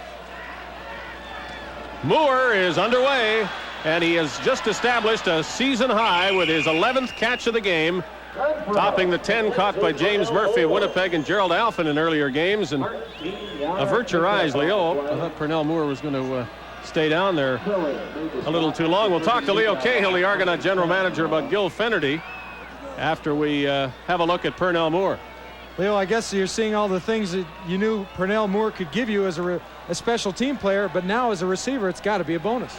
He's really had an outstanding rookie year so far, and tonight we knew that he could catch the ball and we knew he could run with the ball, but we didn't know he had this consistency factor at that young age. But he's really done a good job for us. Lamont Jeffers intercepting for the Stampeders, and he is shoved out of bounds by Chris Schultz. The Calgary fans have been waiting for a chance to cheer, and the Stampeders will have the ball. Gil Fennerty, a broken bone in the right leg, out how long do you imagine, Leo? Well, I've got word from Don Spears, and this is, right now it's still speculative, but it looks like it's the fibula in his lower leg. That's the smaller bone, the tibia and the fibula, and it's right above the ankle, they think, and if it is what they think it is, it'll be 6 to 8 weeks. So we're really talking pretty well the rest of the season. I guess if you got to the Grey Cup or the Eastern Final, maybe you could hope, but it looks doubtful, right? Yeah, I see him standing there on the sidelines, and I know that he's really pulling for the team, but it's a tremendous blow to all of us because the kid means so much to our football team, not only as a runner, but as a blocker and a very disciplined receiver and an inspirational force on our football team. But we just got to pick up and go from here, and hopefully we can get somebody in there in a hurry. Kramer lost the ball. The Argos will recover. Do you get somebody else, or do you carry on the way you are now? Well, we've got a couple guys that have been with us throughout the season. Lorenzo Graham is about ready to come back, and you remember he's a fine young prospect that had a little bit of a knee injury before, and he should be ready to play now. And I know Obi is quite high on him, and he's the kid that run that 80 yards on that kickoff return against Ottawa this year. He's a good disciplined blocker and a pretty good pair of hands, so he might be able to step in there, but it's going to take some big shoes or some big feet, I should say, to fill those shoes of Gil Fennerty's. Leo, we thank you for bringing us up to date on Gil Fennerty's condition and the Argos' plans the rest of the way without the CFL's rushing leader. As you saw, another turnover for Calgary. It's really hurt the Stampeders tonight, and the Argos will take over the ball. And here's Ryan Hansen, who is Gil Fennerty's replacement right now. Hansen running the ball to the 45-yard line. Hansen, the ball carrier. 7-yard pickup to the 45. Joe DeForest, the designated import at the start of this game for the Stampeders, is now playing, and Doug Landry isn't. The man they call the Rocket Man. We'll elaborate a little bit on that later when Joe DeForest mixes it up even more from that linebacker spot. Another loose ball. Who's got this one? Suddenly now turnover epidemic in this second half. An interception for the Stampeders. Then they fumble the ball away. Now they get it back. Well, Joe DeForest 2 games ago started at the middle linebacker spot against Winnipeg and had 7 solo tackles. Last week he was on special teams. You see him just to the right of your screen, moves up very quickly. The ball never really got into Hudson's hands, and DeForest moving into that hole. The ball preceding Hudson. DeForest comes up with it. Good job, Joe. Stampeders stay with the newcomer, Eric Kramer from the Argo 47. Kramer handing off to Tim Petros to the 41, a gain of 6.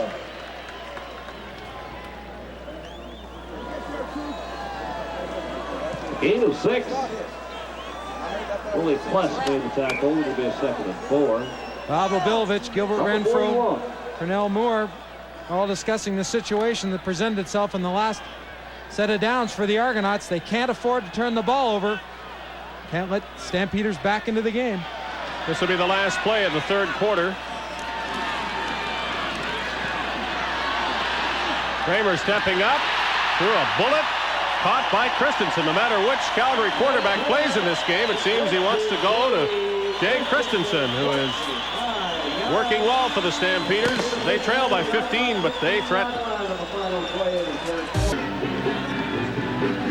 A career high for Jay Christensen, maybe a career year in one game. 7 catches, 108 yards, and the Calgary touchdown in this game. The Stampeders badly need another one. Christensen, a product of the Okanagan Junior son. Let's listen to the action.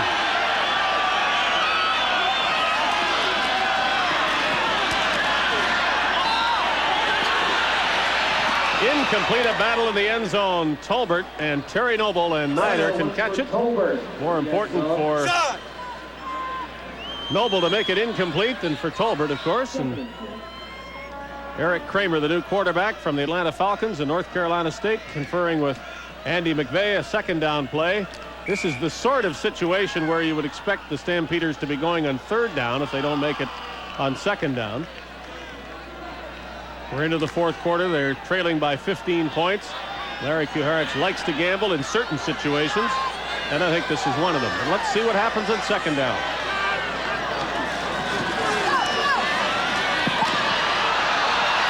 Well, it's an awfully big gamble in terms of the yardage they'll need, as Don Baldwin is there to sack Eric Kramer, and that will change any thoughts about a 3rd down gamble. Mark McLaughlin is in the game to try for 3. Well, Kramer not having a lot of time. The first face he sees is Harold Hallman, and Kramer does a pretty good job of getting away from Hallman, but the pursuit and the hard push by Don Baldwin upfield. He makes the sack.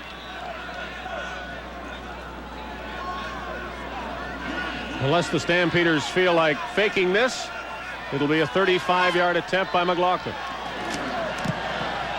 He kicks it and makes it. Well, they are 3 important points. The Stampeders were down by 15. Now it's 12, and they can take the lead if they can score 2 touchdowns, but they've got only 1 so far in the game. Well, I think they have, though you'd like to get in the end zone, the Stampeder offense should be pleased that they'll chip away at that point spread. Now it's up to their defense to get the ball back for them, come up with a big play, or force the Argonaut offense to make a 2-and-out situation.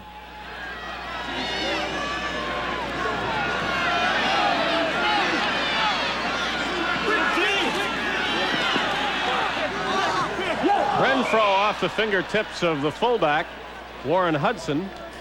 2nd down. Now with Fennerty in the game, the Argonauts would probably be running a lot more in this situation. A 12-point lead, 13.5 minutes to go. They'd want to be gaining yards on the ground, but they'd also want to be moving that clock just as much as they could with the run.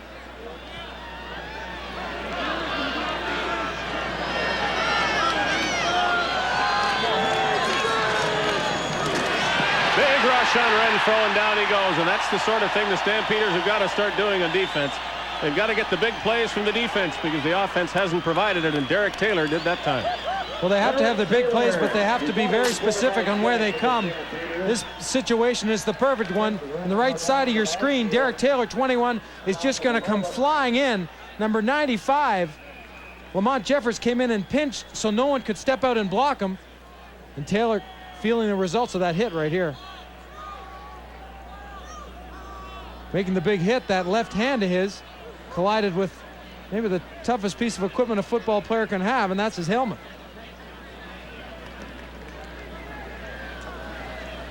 See that thumb already taped up over the gloves.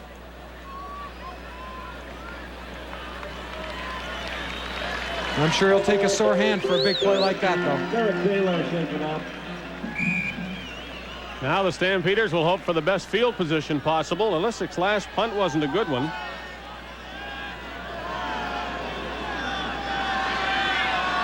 Although on the night he is averaging better than 46 yards. Too low for Ilisic. It bounces the wrong way. McCrary picks it up, and under the circumstances gets a nice run to midfield. So the Stampeders like this field position. This is a Canadian Football Network telecast. Foster's Lager telecast on CFN. Bruce Hole.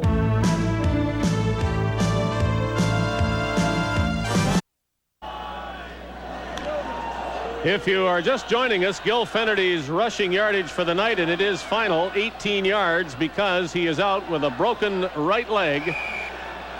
Will miss 2 months in all probability the rest of the season.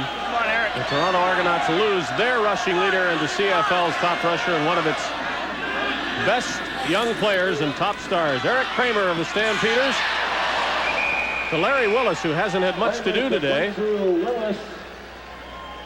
8-yard gain to the Toronto 47-yard line. Well, that 8-yard gain puts him right at 1,000 yards, and you could almost see Reggie Pleasant wanting to come up, go for the interception, then maybe changing his mind, realizing that if Willis gets a half a step on him after he's got the ball, it's trouble. But Tolbert was at 1,001 for a while, and now Willis stops right on the 1,000 mark. Nice pass by Kramer to Sean Faulkner as the Stampeders are throwing the short passes and moving the ball. Like what I've seen from Kramer so far, obviously a few nervous moments at the beginning, but he stood in there under heavy pressure from Rodney Harding, took a shot in the face, and delivered a pretty good ball to Faulkner. First down at the Argo 40.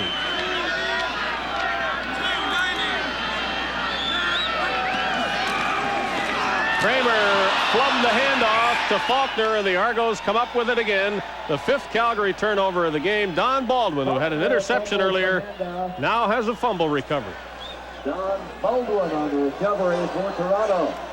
Well, just not meshing in the handoff, coming to your left.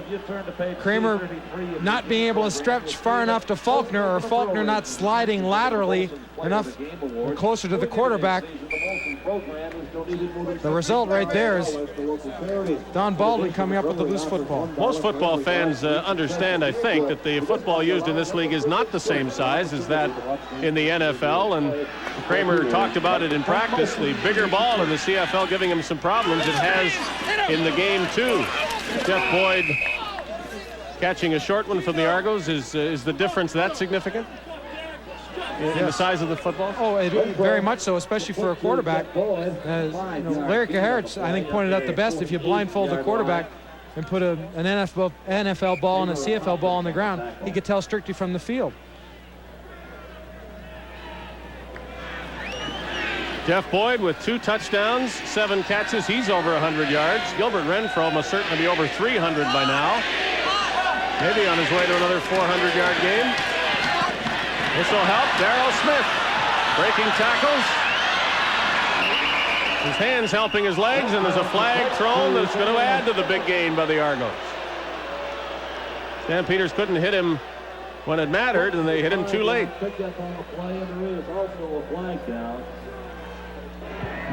Spearing, Calgary number 91.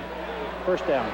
Larry Kuharich said part of the reason that Gil Fennerty had such a big game earlier in the season was that the Stampeders didn't tackle well, and this is another indication of that. Darryl Smith down. Renfro does a great job of sticking that ball right underneath the arm of Lamont Jeffers, who was in coverage. Well, Smith, there's the shot right there, the head into the ribs of Smith. That's why the call, a good call. Smith makes a nice job of coming back against the grain, getting away from Landry. A lot of force coming down in that helmet.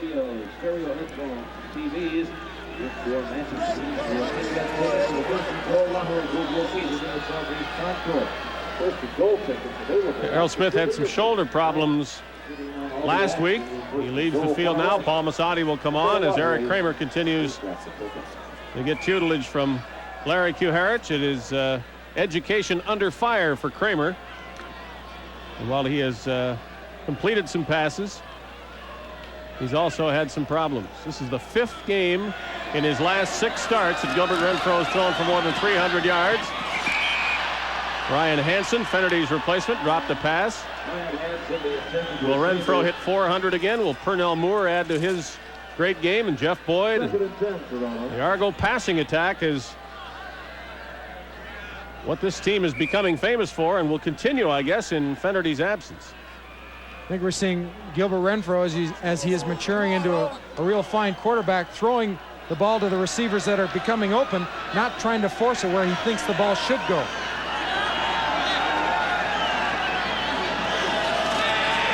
Big blitz for the Stampeders. Renfro threw it anyway and completed it to Jeff Boyd. That's going to be close to a first down. Once again, the Stampeders feeling it's time to gamble and bring some extra pressure. And they do that again with the short side of the field, Derek Taylor. Now, where Taylor leaves is where Boyd's coming into. See Smith going to the flat, Peterson chasing him. Hopkins having to come over from his cornerback spot and come down and cover Boyd as he's on the hop. Good catch by Boyd. We'll listen again as the Argos try to get into the end zone.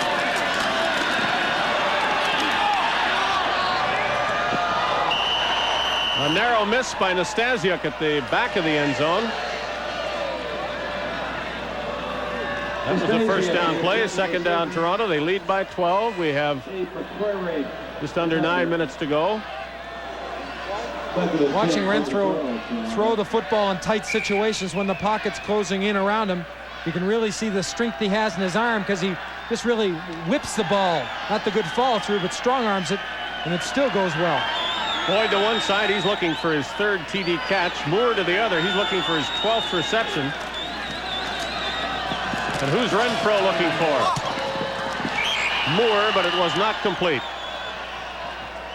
Chris Major in the coverage does a good job of coming from behind the receiver and getting that right hand in front of the receiver.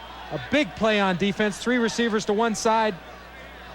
Nastasiuk goes to flat. Moore pushes back, but doesn't get the separation. Major real tight coverage. Makes a good play. And with all the great passing stats, we might tend to forget Lance Chomick, but he's been perfect tonight. 5 out of 5. They have, as you see, with 34 being the longest, all been relatively easy field goals. This is a 19-yarder, and Chomick is 6 for 6. The Argos increase their lead to 32-17. Against the Edmonton Eskimos. Allied Van Line. Gilbert Renfro over 300 yards, trying for 400. You can see what he's done recently. He'd like to forget that September 9th game, and probably has by now. That was the game against Saskatchewan, and of course he didn't play throughout that game. The 418 against Edmonton last week was great, and so is this one. That's a credit not only to his maturing, but to his offensive line. Stampeders. Eric Kramer's first CFL game as he relieves Rick Warman. Willie Pless doesn't miss tackles like that too often. Petros out of the backfield with the catch. Stamps are completing some short ones, but I think they need the big bomb to get back in this game. Well, I think they're trying to complete these, or they are completing these short ones to try to bring the defense a little further upfield, tighten them up so they can throw the long one. I think they've loosened up a bit, taking that long pass away from them. Second down and 2. Kramer will still throw. Nice pass. Willis with the catch, Pleasant with the tackle, and the Stampeders move into Argonaut territory at the 48.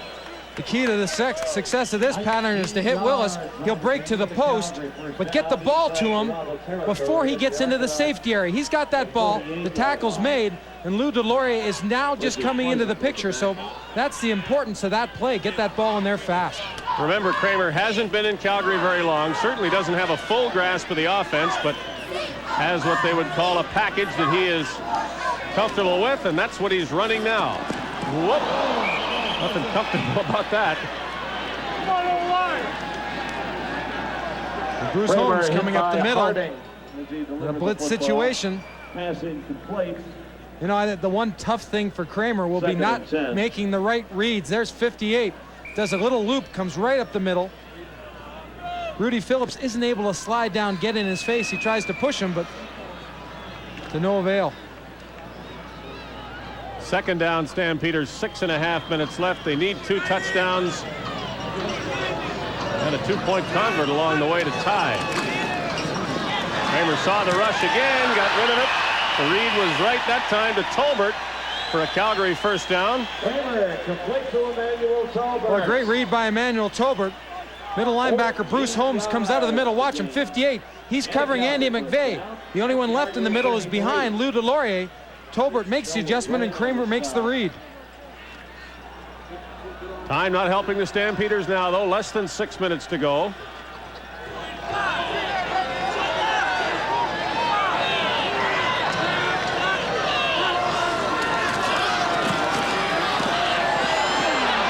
Kramer on the run. He's going to stay there. Tries to turn away from a hit. He has a first down as they throw a flag.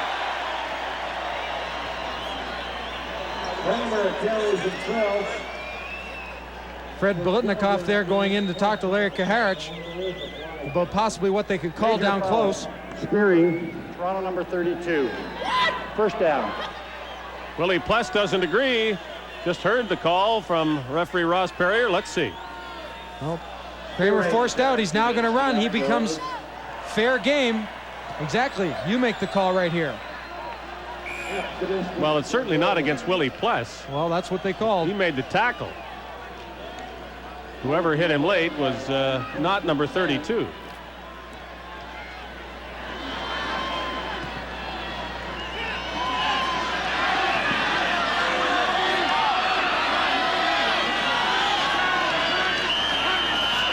Whistles galore. And there's Eric Kramer's inexperience hurting him. Time count violation. Calgary number 18, first down repeated. Time count against the Stampeders. We'll select following this game the Foster's Lager Most Valuable Player. There are more than a few candidates in this game. A lot of receivers have had big games, and that means the quarterbacks have had two.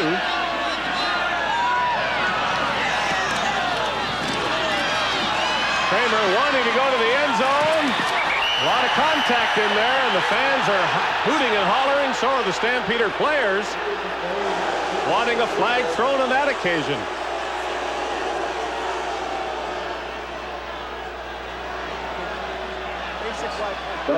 Send them in. Kramer throwing in the flat, trying to hit Andy McVeigh, and that bump right there by Doran Major was what the fans were looking for the flag. Stampeders can't worry about the argument, though they had a good one. Third down, Kramer throws, incomplete, and again. The receiver goes for the ball, and he is bumped, and Willis isn't happy. But the ball goes over to the Argos without penalty. Oh, there's a flag thrown now. We'll check it later.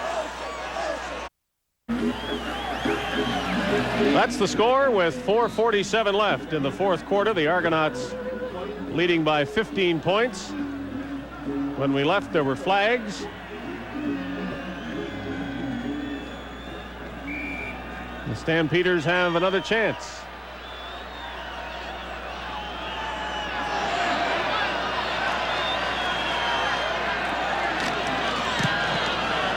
McLaughlin missed that. You knew that from the beginning. So after all is said and done, the Stampeders come away with one meaningless point.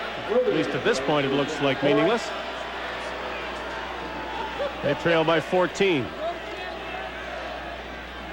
Just hooking it a bit to the left. I think he almost knew as soon as he hit it, the ball started to come off the tee, go to his left. Fourth quarter. The score now, Toronto 32, Calgary 18. All right, let's go. So back to the offense go the Argonauts with a chance to add to the passing totals of Gilbert Renfro and the receiving totals, particularly of Pernell Moore and Jeff Boyd. And this will do it. Pernell Moore is long gone. What do you know? Pernell Moore has a dozen and now a touchdown. And he is way over 200 yards. He's got season highs for passes caught and yards receiving.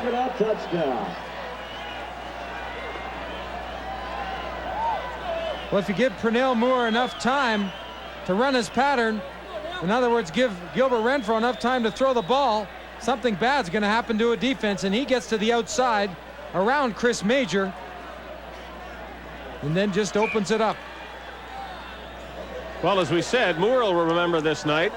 So will we, and so will Chris Major. He has been victimized by a rookie with great talent. Pernell Moore isn't going to be in the headlines, perhaps, as they're going to have to reflect the injury to Gil Fennerty. But in about the second paragraph, this man is going to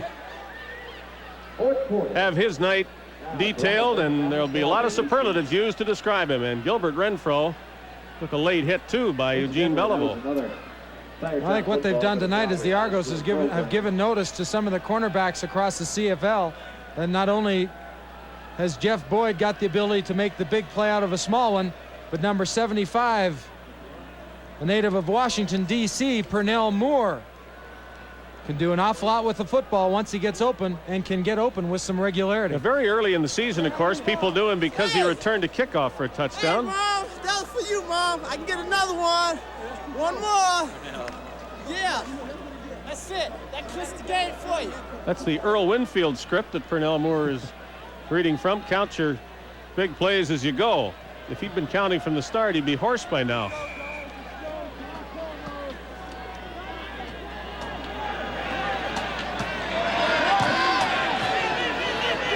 Well, until that play, there'd been some doubt about the outcome, but now there cannot be any. The Argonauts, as Ron Hopkins has a nice kick return. Head down to midfield. The Argos lead by 21. And we only have 3:56 to go. Well, the celebration continues on the sideline for the Toronto Argonauts, but I think that return by Hopkins shows that there's still some kick left in the Stampeders, and just because they're down a bit, they won't roll over. First down, Stampeders. Stamps go without a huddle. Eric Kramer continuing to learn about the CFL while he plays. Willis on the sidelines isn't going anywhere. Held by Reggie Pleasant, and as we talk about Moore, we have to talk about Gilbert Renfro. His second straight 400-yard game passing. There'd only been one other by Mike Kerrigan of Hamilton prior to last week, and now Renfro has turned in back-to-back 400-yard performances. Kramer likes those sidelines. Mike Soroshka, the ex-Argo in the game for the Stampeders, makes a catch. Argos, of course, backing off now with a big 21-point lead and helping, I guess, Kramer complete these passes. Well, what Larry Kaharich feared most about this game, at least the Toronto offense, was giving Gilbert Renfro time to throw. In other words, not getting up in his face and pressuring him, and you can see the result.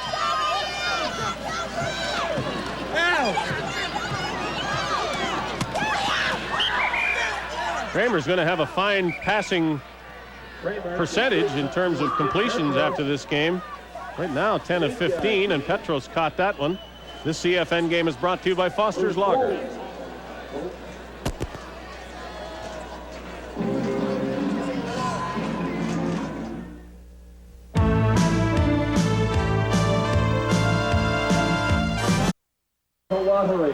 The thrill is gone, probably for the season. Broken right leg for Gil Fennerty, but the thrill is just sinking in for Purnell Moore. 12 catches, Stampeders, touchdown, Kramer to Willis. It's late, Stampeders hope not too late.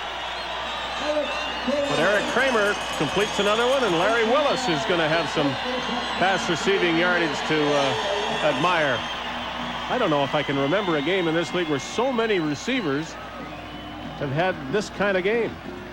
And you're going to see the type of zip that Kramer can put on the ball. Again, he gets it in there before Delorier can get over to that area or zone in the defense and make the hit or get to the ball.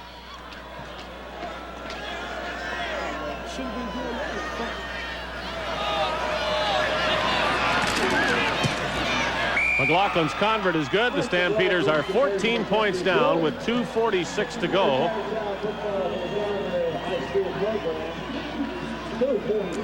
Nice throwing motion. Eric Kramer making his presence known for the Stampeder fans right over the top. That's his first CFL touchdown throw.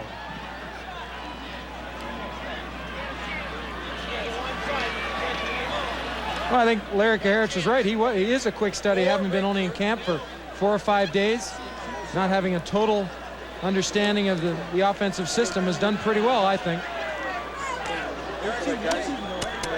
Larry Willis wants another shot at that end zone. Well, the Stampeders do need the ball back very quickly. They have two choices. Kick it long and stop the Argonauts bang bang, or try to recover a short kickoff. And that's what they'll try and do, but the ball isn't going to go far enough.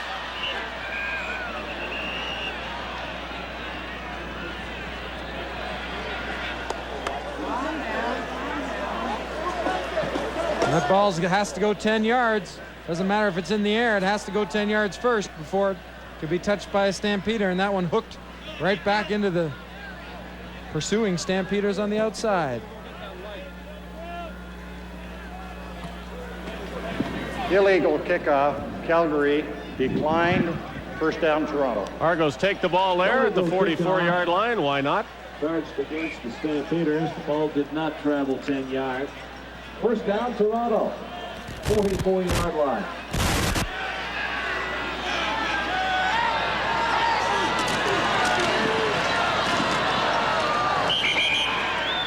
Renfro giving it to Hansen. They had trouble with a handoff earlier, so maybe that's a bit of a confidence booster for Ryan Hansen to hand him the ball in that situation. The Argonauts, of course, not too concerned with moving the ball, just protecting it. More signs of the loss. Greg Peterson, the safety, no gain, with the ice bag wrapped to that right knee. They were looking at that knee earlier on in the game. He was able to continue, but it's become a bother now. Big blitz by the Stampeders. Pernell Moore. Renfro's on his back. Still, he was able to throw the ball low. Well, this is the type of pressure that the Stampeders needed a little bit earlier on. Renfro's forced to throw the ball earlier to Moore. Good coverage downfield. Number 54 declined. Third down. Well, the Argos held that time, but otherwise they have protected Gilbert Renfro well. He leaves without adding to his totals. Ladies and gentlemen, Lance Chomik is going to come into the game and try a long field goal, it looks like. At 2 o'clock, the Edmonton Eskimos providing the opposition. Tickets available right now at the Stampeder Ticket Office or any fast He makes this. He has made 7 field goals in 7 attempts, and nobody's going to remember. We'll talk about Pernell Moore and Jeff Boyd, Gilbert Renfro, and the injury to Gil Fennerty.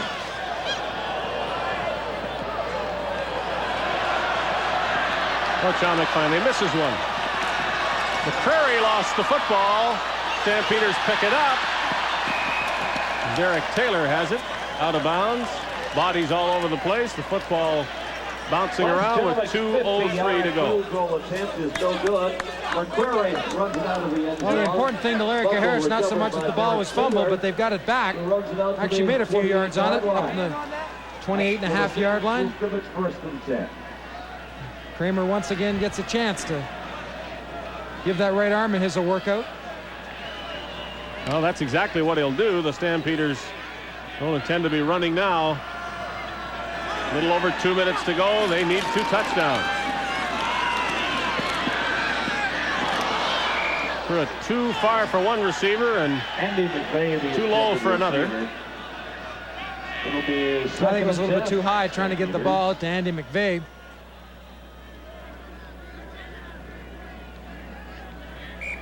Larry Harris said he wanted to control when Eric Kramer went into the game, and I felt when he said that to us today as he wanted to be able to put him in when they had a good lead. Yeah, 15 points up, not 15 points down, which is when Kramer came into the game in the third quarter. They're 14 down now, so not much has changed. Kramer dodges a tackle. Almost throws an interception. Tolbert watched it whistle past him. Third down, I don't think there's any use kicking, and neither does Larry Kuharich. Third down.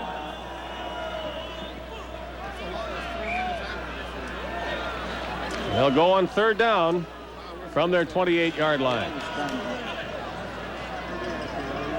Any slim hope the Stampeders have of pulling this one out rests, first of all, with this play. Tolbert was bumped, and they'll throw the flag this time. Now for the Stampeders, that's entirely too late. A couple of questionable incidents in the end zone earlier when Calgary still had a shot in this game. This doesn't help them very much at all. Well, Selwyn Drain comes up a little bit too hard and a little bit too early. And this pass over the middle, Manuel Tolbert comes back, but just a little bit too aggressive. It's tough to time your hit on the receiver when it's hard to see the ball.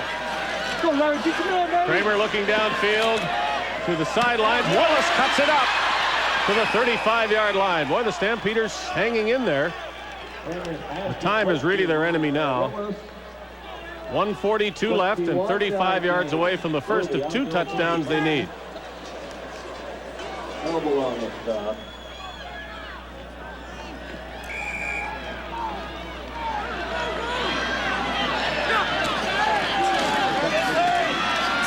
Kramer throws it up. Too far. Tolbert got hung up and couldn't get after that pass. Kramer threw it anyway, but Tolbert never had a chance at it. Stops the clock, 1:33 to go. If you know the Calgary offensive system, you just know what they call. Larry Kaharich calling the play in to Eric Kramer. A night when running backs weren't really involved, were they?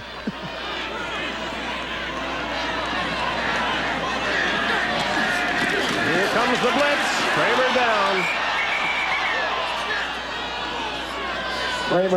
Laurent Delorier was the blitzing safety for the Argos. Had a clear shot at Kramer, and he got to him. Delorier sneaks up on the left side. That's where he comes from in your screen. See the middle of the field down deep?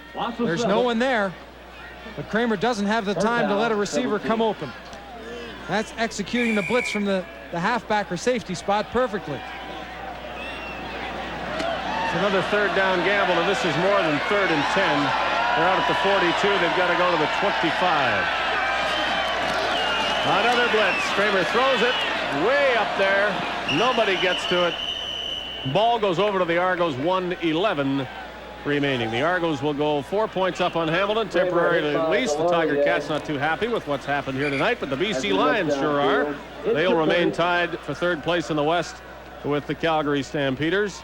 And tomorrow, BC plays at Hamilton, and Sunday, Ottawa is at Edmonton.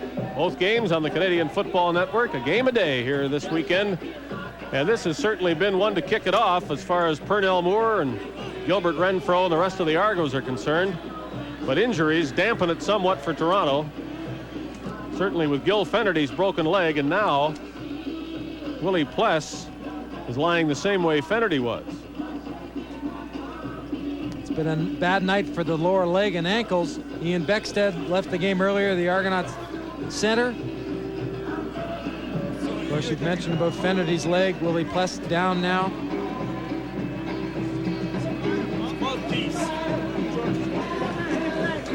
I'm sure Bob Obilovich had hoped all the bad things were behind him, with Schultz being hurt and Bayless going down earlier in the season and Harper leaving the team and Landry going AWOL.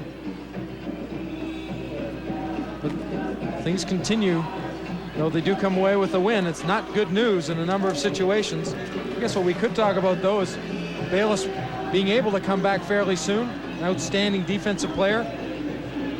Just make them that much more solid. Well, it winds up sounding like a cliche when you keep talking about the depth of good teams, but in this sport and in this league with a reduced roster, you must have depth to win, and the Argonauts have shown lots of it all season long. On the offensive line, their defense was tops in the league. Then it suffered some problems, and it now appears to be very definitely on the way back. Now the next test is to continue a good running game without Gil Fennerty.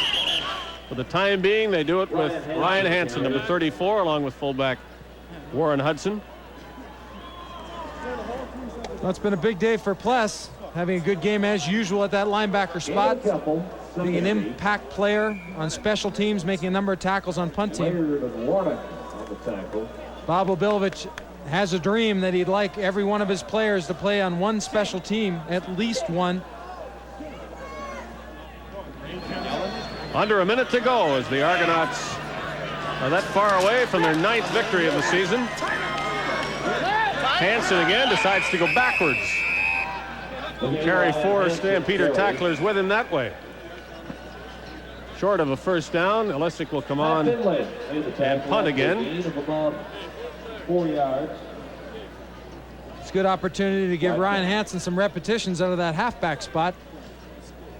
Not knowing what the situation is back home and who is waiting in the wings to play halfback.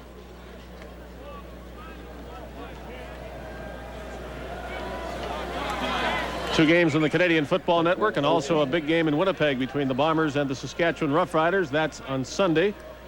The Argos have had 6 field goals by Lance Chomick in this game. Now, if they score touchdowns on 3 of those occasions, and the field goals have been short ones, then the Argonauts win this in a walk, of course.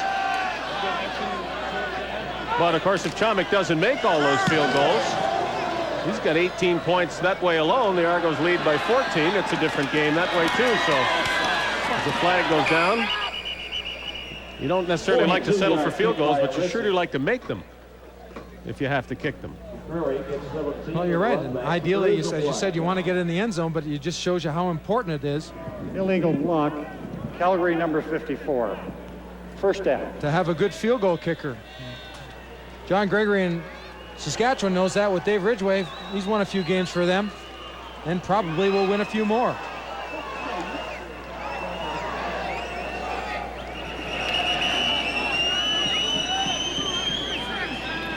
Half a minute to go. The Stampeders still up to that ball, trying to move it without using time. Aggressive Argo secondary. Reggie Pleasant on Jay Christensen. For Christensen. Reggie Pleasant providing the coverage. It's Tony Visco, Second down.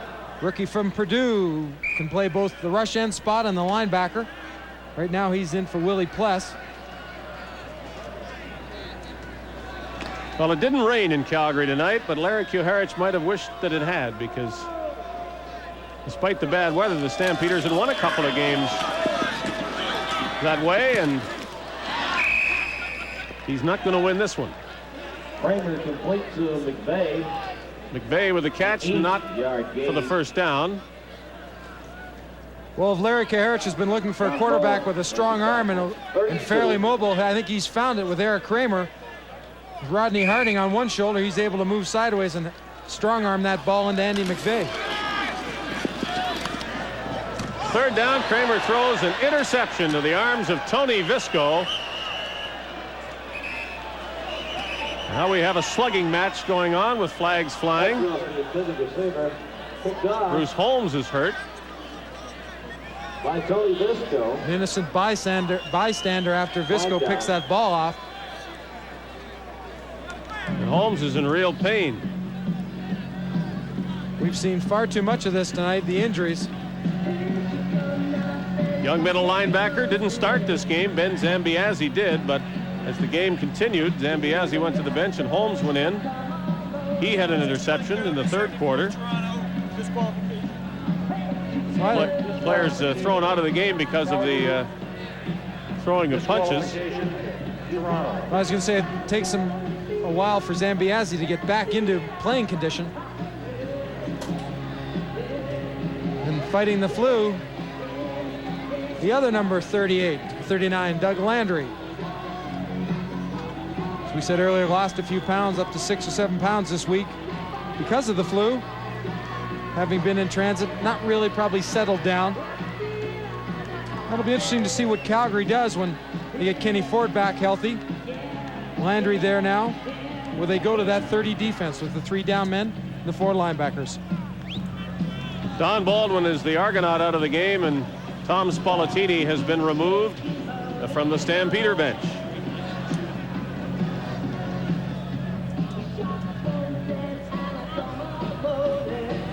Meanwhile, Bruce Holmes is on his feet, and that's a good sign.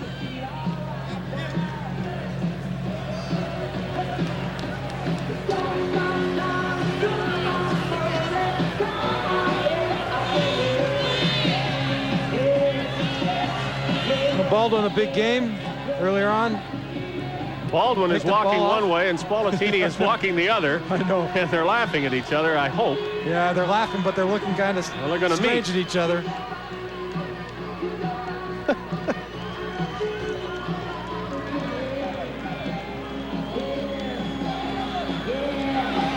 See the linesmen back away. They don't want to. I know. Well, well, that's the time to duke it out. If you're going to, the helmets are off. You might as well take your shot then.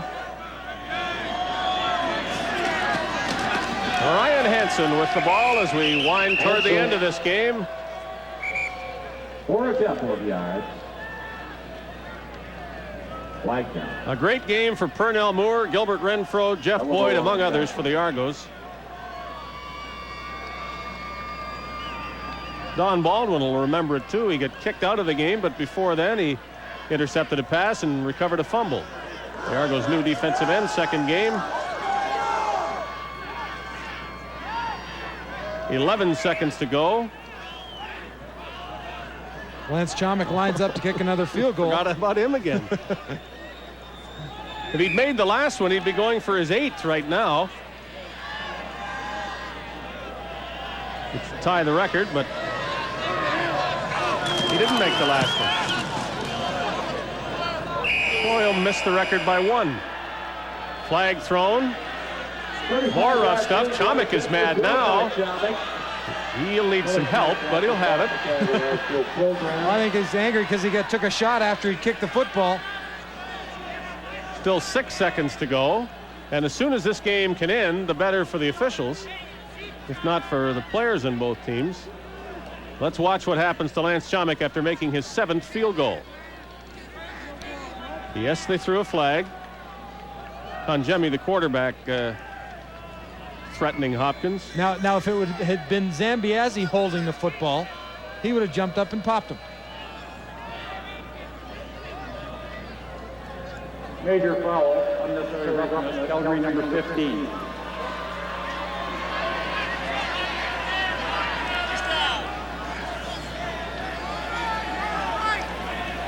The score changes, 42-25 for the Argos.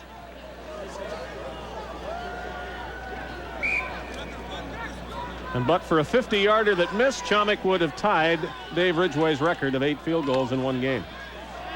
Looking back now, and aside from all the rough stuff that's been going on in the last minute and a half, we've seen some outstanding performances by individuals, all being receivers. I'm sure the Stampeders will have some praise for Eric Kramer, who's come in a tough spot and performed admirably. 1 second to go. 9 yards to gain.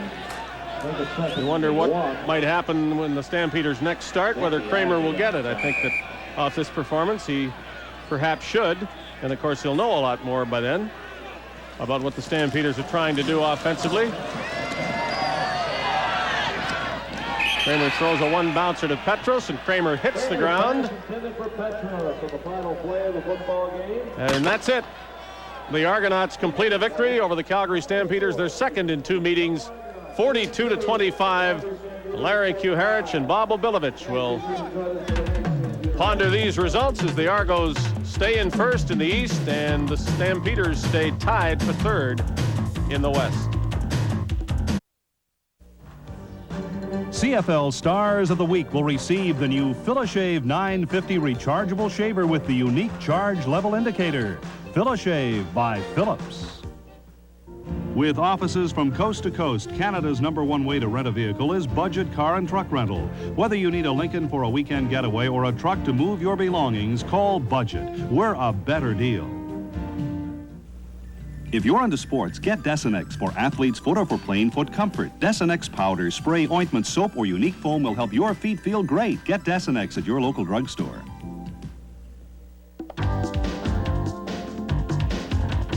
The Argos passed the ball all over the field and beat the Calgary Stampeders 42-25. Many of those passes went to Pernell Moore, who caught 12 of them for more than 200 yards and is our Foster's Lager most valuable player. As great as his performance was, though, his selection wasn't unanimous because Renfro threw all those passes, and Jeff Boyd also had a big day with a couple of touchdowns. But Pernell, I don't know if you know this, but nobody has caught more passes in a game than you did tonight in this season, and nobody has caught more passes for more yards. What's your reaction to that? Hey, we just had a real good week of work, and we just brought it right on into the game, and it worked for us. Did you expect to be this busy tonight? Well, I expect all the receivers to be busy, at each game, and I guess he just came to me a little more than the rest of them. You, of course, were known earlier in the season for your punt returns, 2 of them for touchdowns. Do you like this better? Would you rather be catching passes than returning punts? Hey, when I like to be doing whatever I can. Whenever my number is called, I like to be there. If it's on punt return or wide receiver, kickoff return, whatever. Now, you were against Chris Major much of the night, and obviously he can't enjoy this, seeing you catch 12 balls. Was he expressing his frustration to you at all? No, he really wasn't talking to me. He was just out there trying to do his job by covering me, and I just ran some pretty good routes on him, and the quarterback was just putting them on the numbers. What about the injury to Gil Fennerty? The Argonauts obviously can't be pleased about that, but the way you've been throwing the ball, I suppose you can win that way alone, though I know that you must be saddened by the loss of Gil. Yeah, that was a bad break for him. You know, he, I think it was his ankle that he maybe broke or fracture or whatever. Yeah, it's in the lower right leg, so it's not a good sign. What about this rookie season for you, Purnell? You really are showing us a lot of talent as a wide receiver. I know you knew that you had it all along, but what do you think has made the difference between the start of the season and right now for you? Well, early in the year, you know, Coach OB, he had me starting as a receiver. And then I had a couple of downfalls on a few plays, so he wanted me to sit back and, you know, get the system down pat. And once the system really came to me, you know, he put me in there, and I've been doing a good job. Well, I don't think you're going to be out of there for a long while if you keep playing like this. A great game, and we enjoyed watching you. All right, thanks a lot. Purnell Moore with 12 catches, more than 200 yards, and the Argonauts benefited that way with a final score of 42-25.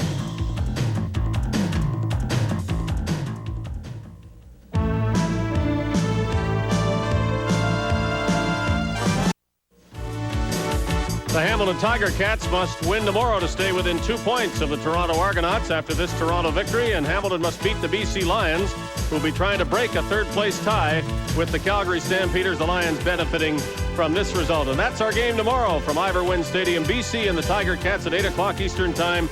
Join Bob Irving and Neil Lumsden for that one. We've enjoyed bringing this one to you with a great passing display by Gilbert Renfro and great receiving by Purnell Moore and Jeff Boyd. And we say so long from McMahon Stadium in Calgary.